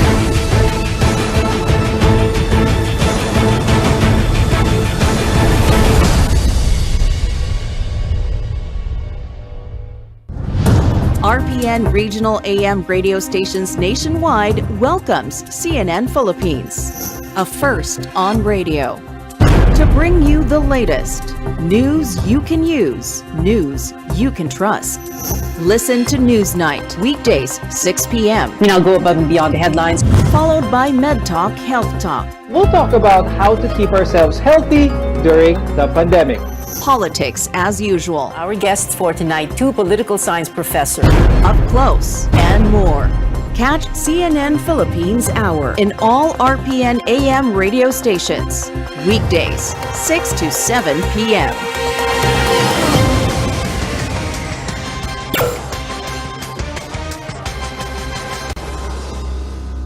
This is the CNN Philippines special presentation, the Filipino Votes Vice Presidential Debate 2022, right here at the University of Santo Tomas. I'm Ruth Cabal. And here with us on stage are 7 out of the 9 vice presidential candidates. I'm Rico Hizon. The UNICEF reported that since the pandemic was declared, we have seen an increase in children who have been left hungry, isolated, abused, and anxious. In addition, the pandemic has caused the most severe education disruption in the world. Dito po natin nakita yung isang problema sa bansa natin, yung gap, yung pagitan sa rich and poor students, lalo na pagdating sa internet access. Ang question natin, as Vice President, how can you make sure that the internet is more accessible and more affordable to the students? We want to hear from Dr. Willie Ong. Yes, salamat sa question, Ruth. Talaga itong education talaga pinaka-problema natin kasama yung sa internet. Nakakalungkot talaga po yung mga datos sa mga bata natin, 33% malnourished or stunted, yung maliit ang height. Dati ang data, 50% may bulati sa tiyan. Paano mag-aaral kung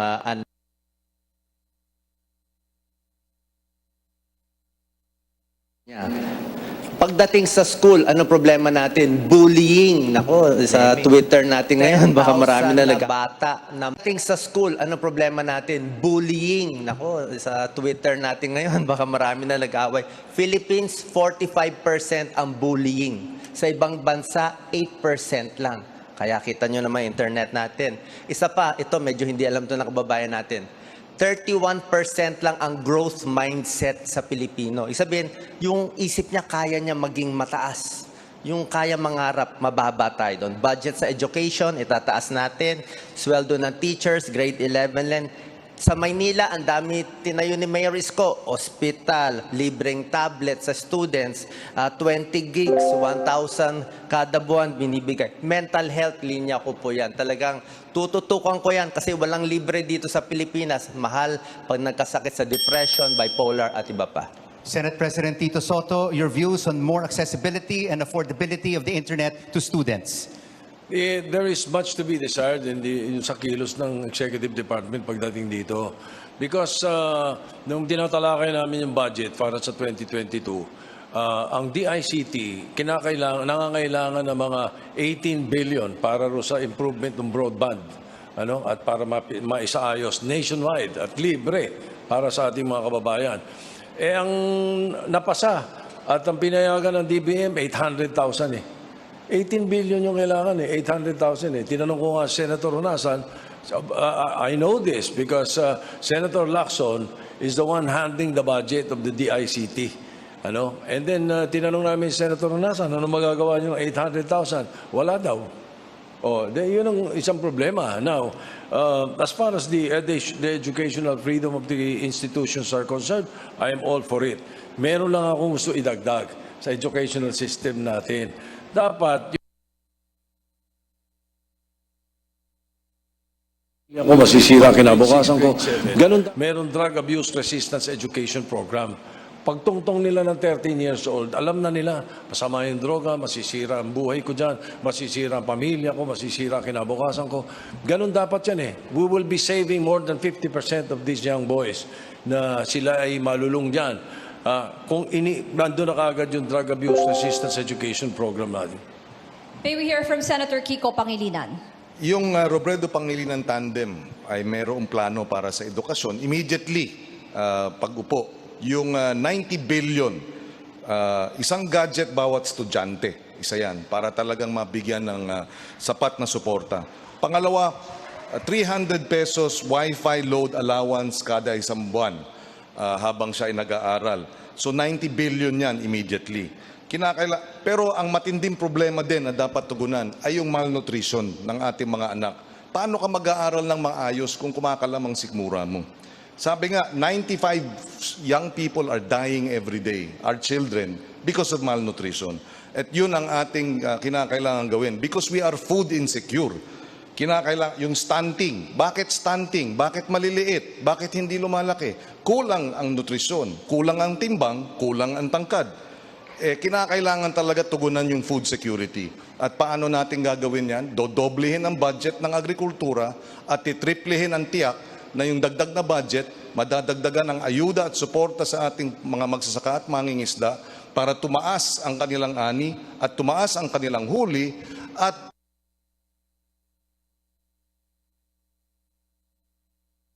abuse trade. Research found a 265% spike in online sexual abuses between March and May 2020. As Vice President, we want to know... Pagka marami ng supply ng pagkain sa ating...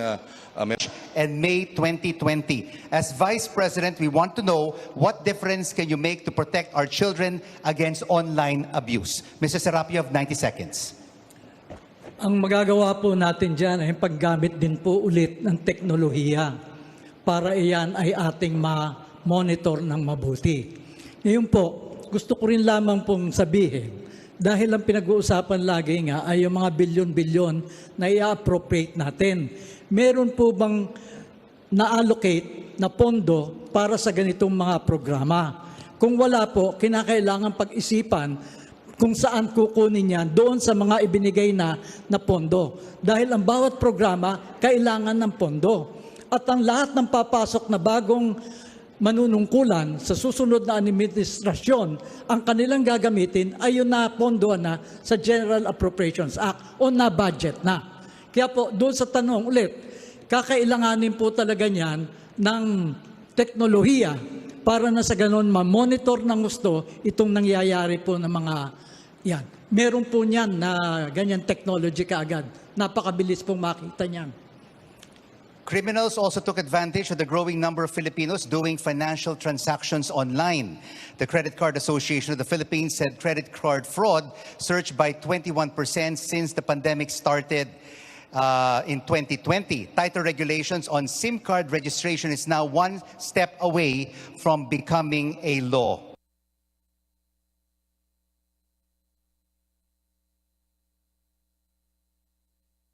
To be implemented properly. Why do you think it's not being implemented properly?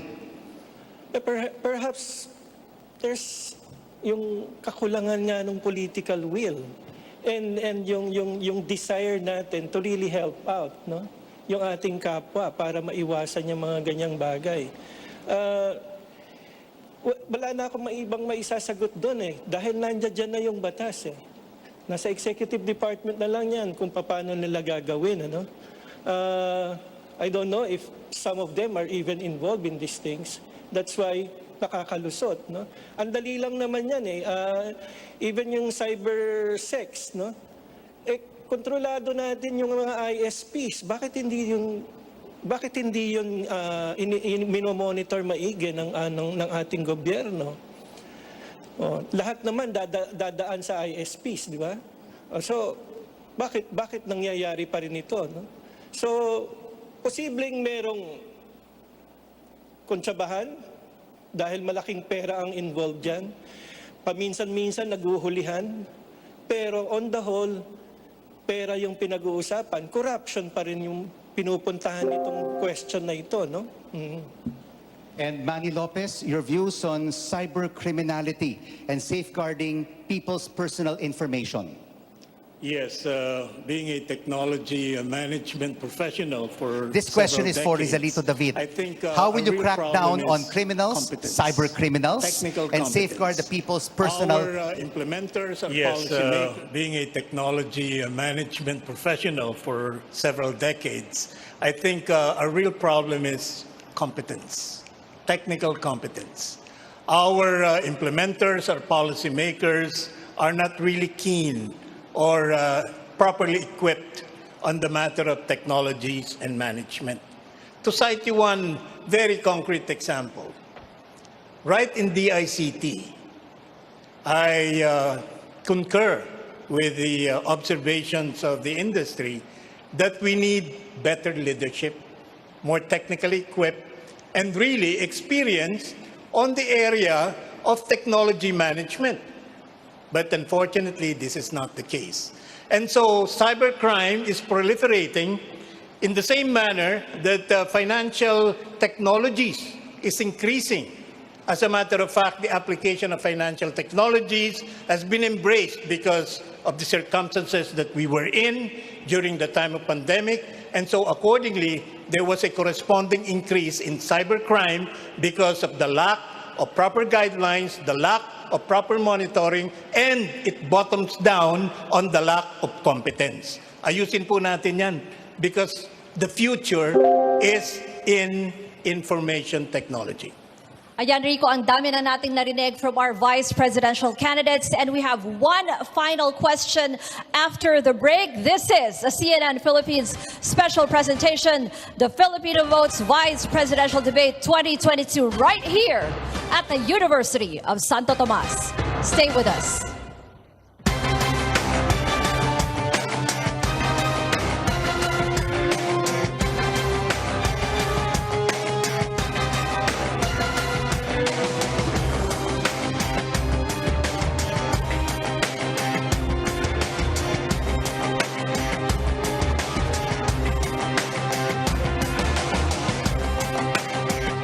Toothpaste, mapanlinis mo na. Pinalawak, mas pinalakas. Ang ini nga palatuntunan ginadulong sa inyo sa kaalwan ni Anay Congressman Albi Benitez. Let's get ready to rumble! DYKB, Radyo Ronda Bacolod, 1404 kHz AM. Sa bago nga tunog kagusog, pagi sa bago nga digital transmitter sa Visayas kag Mindanao, nagalanog. It's showtime!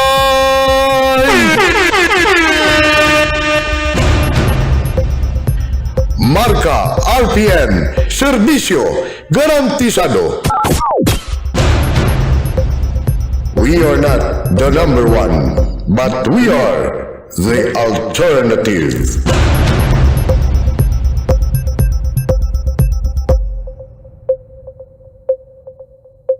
The CNN presidential and vice presidential debates, in cooperation with RPN DYKB 1404 kHz, is brought to you in part by former Congressman Albi Benitez. Vote wisely this May.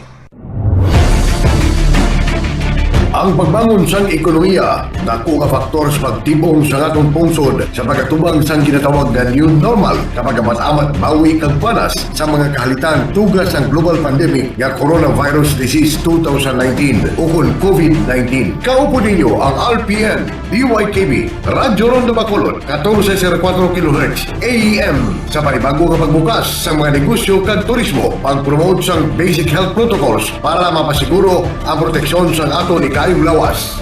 Bangon Pilipinas sa bago nga pag-asa. Advertise with us.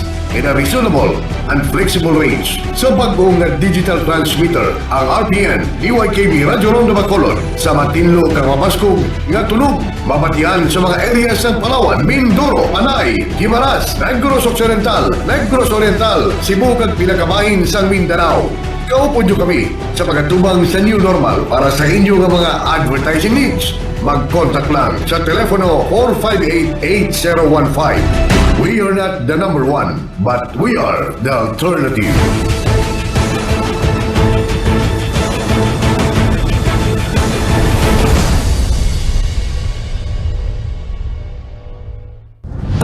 RPN Regional AM radio stations nationwide welcomes CNN Philippines, a first on radio. To bring you the latest news you can use.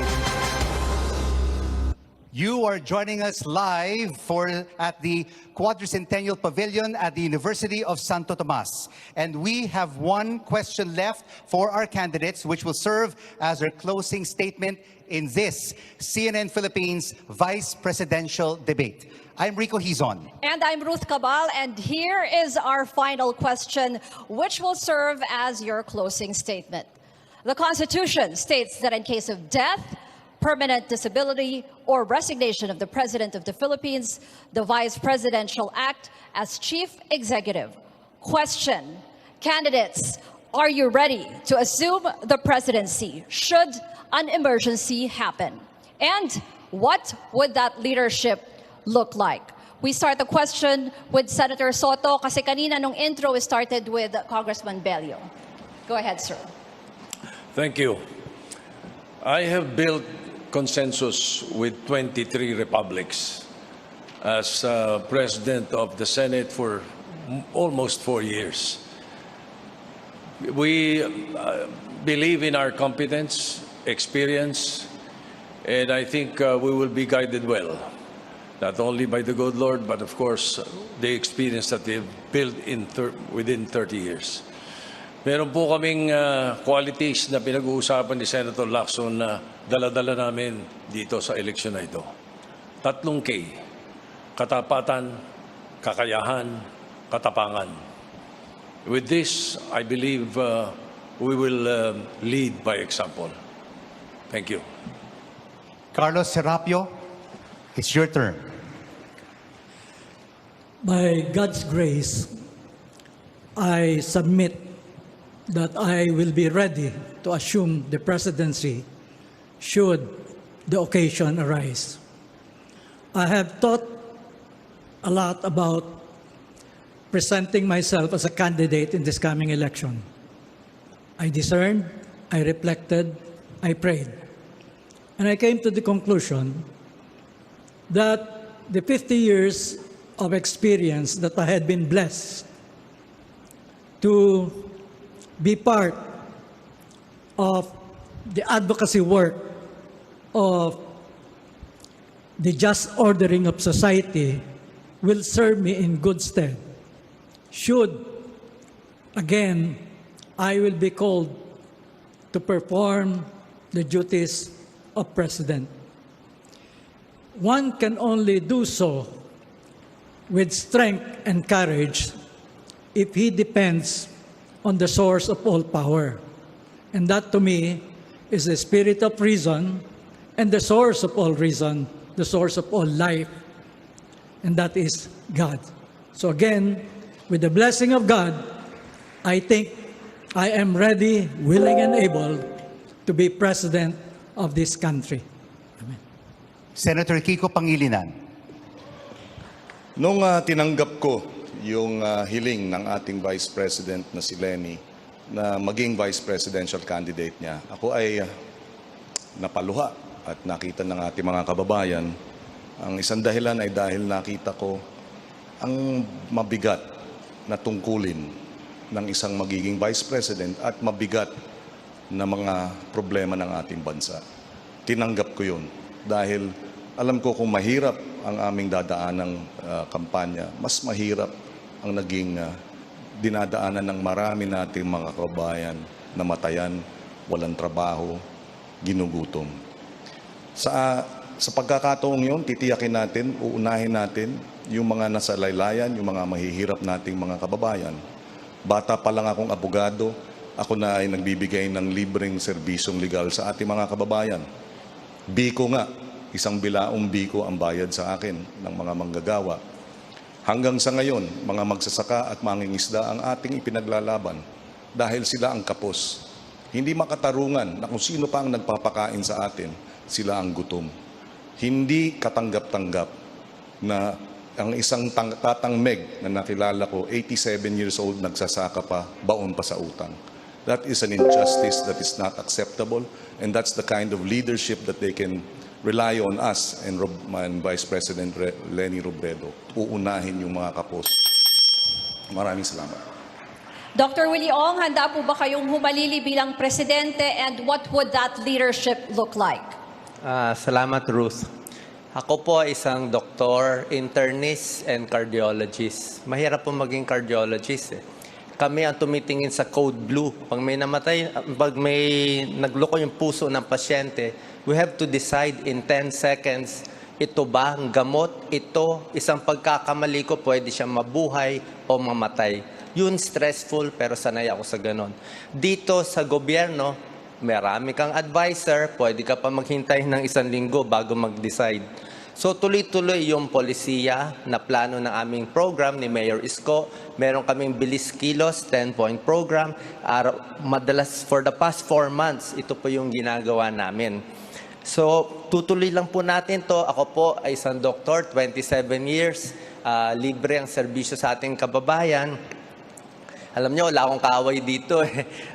Pwede naman tumakbo sa politika, walang kaaway. At sabihin ko na lang po, wala pa akong campaign funds. Hindi ako tumatanggap sa kahit sinong negosyante.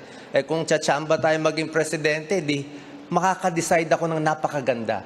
Kung ano yung mga decision nyo sa West Philippine Sea, sa mining, yun ang magiging decision ko. Kasi walang humahawak sa akin. Kaya ko tumakbo, Facebook lang, at sa tulong at pagmamahal ninyo. Dito ako magsaserve kung saan nyo po kayo ilalagay. Maraming salamat po. Mahal na mahal ko po kayo. God bless po sa ating lahat. Next, we have Mr. Manny Lopez. Ako lang po ang kandidato para Vice Presidente na walang ka-official tandem na presidente. But I will fully commit to support the best, most qualified, and committed presidential candidate who will serve the interest and welfare of our people.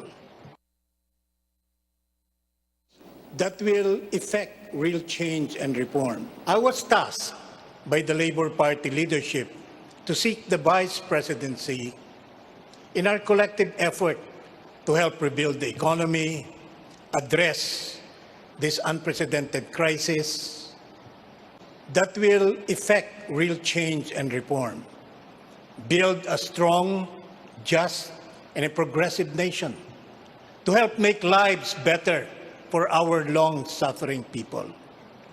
Ako po bilang isang ekonomista at management professional, we came up with a 10-point socio-economic development and political reform agenda to help uplift the lives of our people. And bilang vice presidential candidate ng Labour Party, ako po ay handa na maglingkod sa ating sambayanan upang maitawid natin itong ating mga suliranin na haharapin sa mga darating na panahon. Salamat po.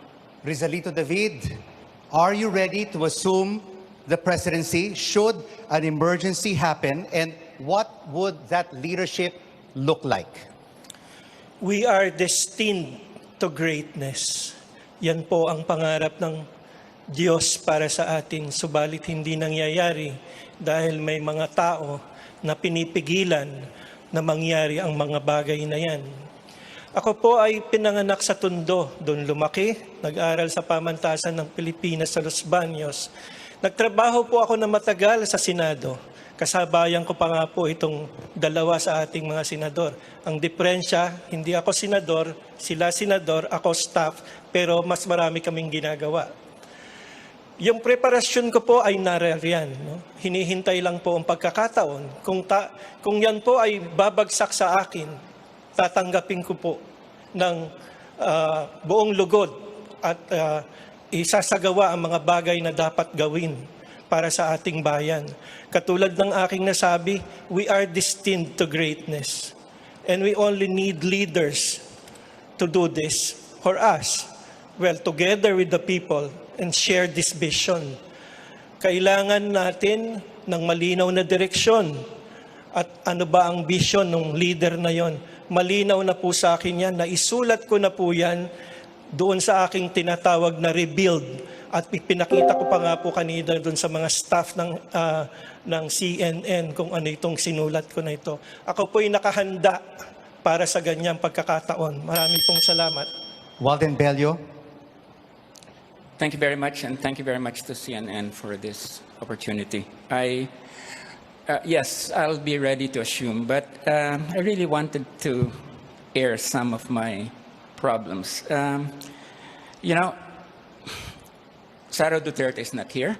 They were watching us, you know, fighting one another, and she was not here to reveal her program because she has no program for the people. All she has is this mandatory military bill that would add 2 more years sa ating mga kababayan. 18-year-olds, they're trying to get out. No? I mean, we need Sara Duterte and Marcos to come and reveal themselves to the people. No? And that is why I don't like dumping on Senator Soto or Senator Pangilinan. No? I mean, really, you know, I think the main problem that we face is the Marcos-Duterte tandem, no? And I think that they just spat on the face of the Filipino people, telling them, you're not worth my giving you our programs because they have fucking no programs. Okay? So let me just end with that.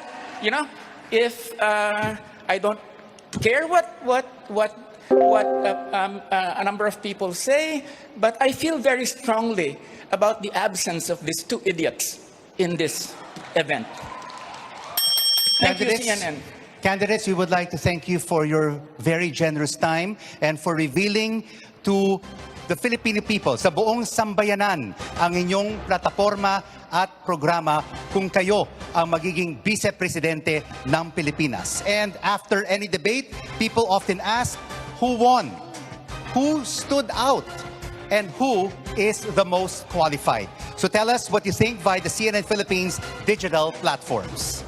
At marami na nga tayong reactions ngayon sa Twitter and Facebook. So to our audience, keep them coming. We want to hear from you. Alam mo, Rico, kasi yung mga ganitong debate, magandang pagkakataon talaga ito para makilala ang ating mga kandidato at marinig silang lahat. And again, we want to thank our candidates. And gusto rin natin pasalamatan ang ating virtual audience who joined us for this Vice Presidential Debate 2022.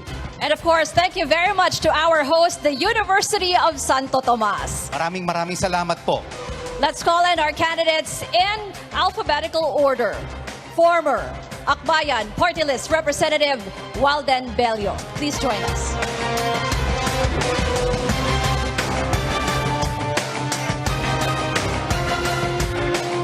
Pro-life advocate Rizalito David.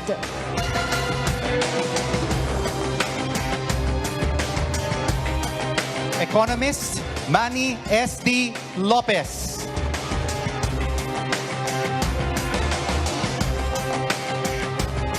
Dr. Willie Ong, a cardiologist and social media personality. Senator Francis Kiko Pangilinan.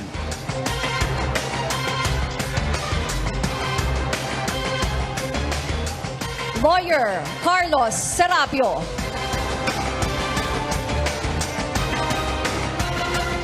And Senate President Tito Soto.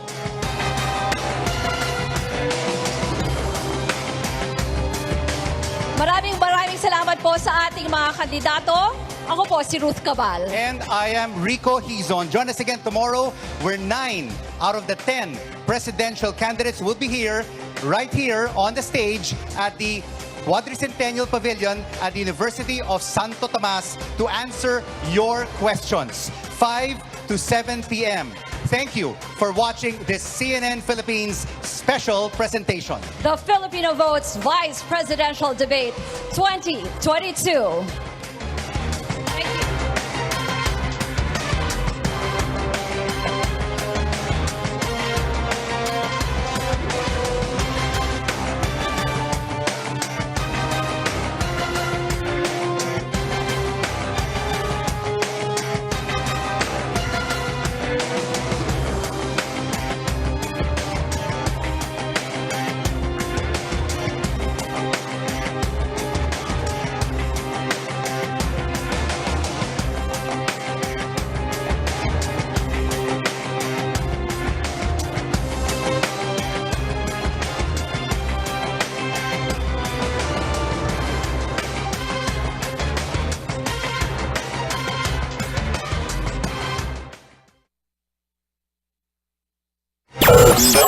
DYKB Bacolod. New carnation event for cooking milk na sumisyak. Mas pinalakas.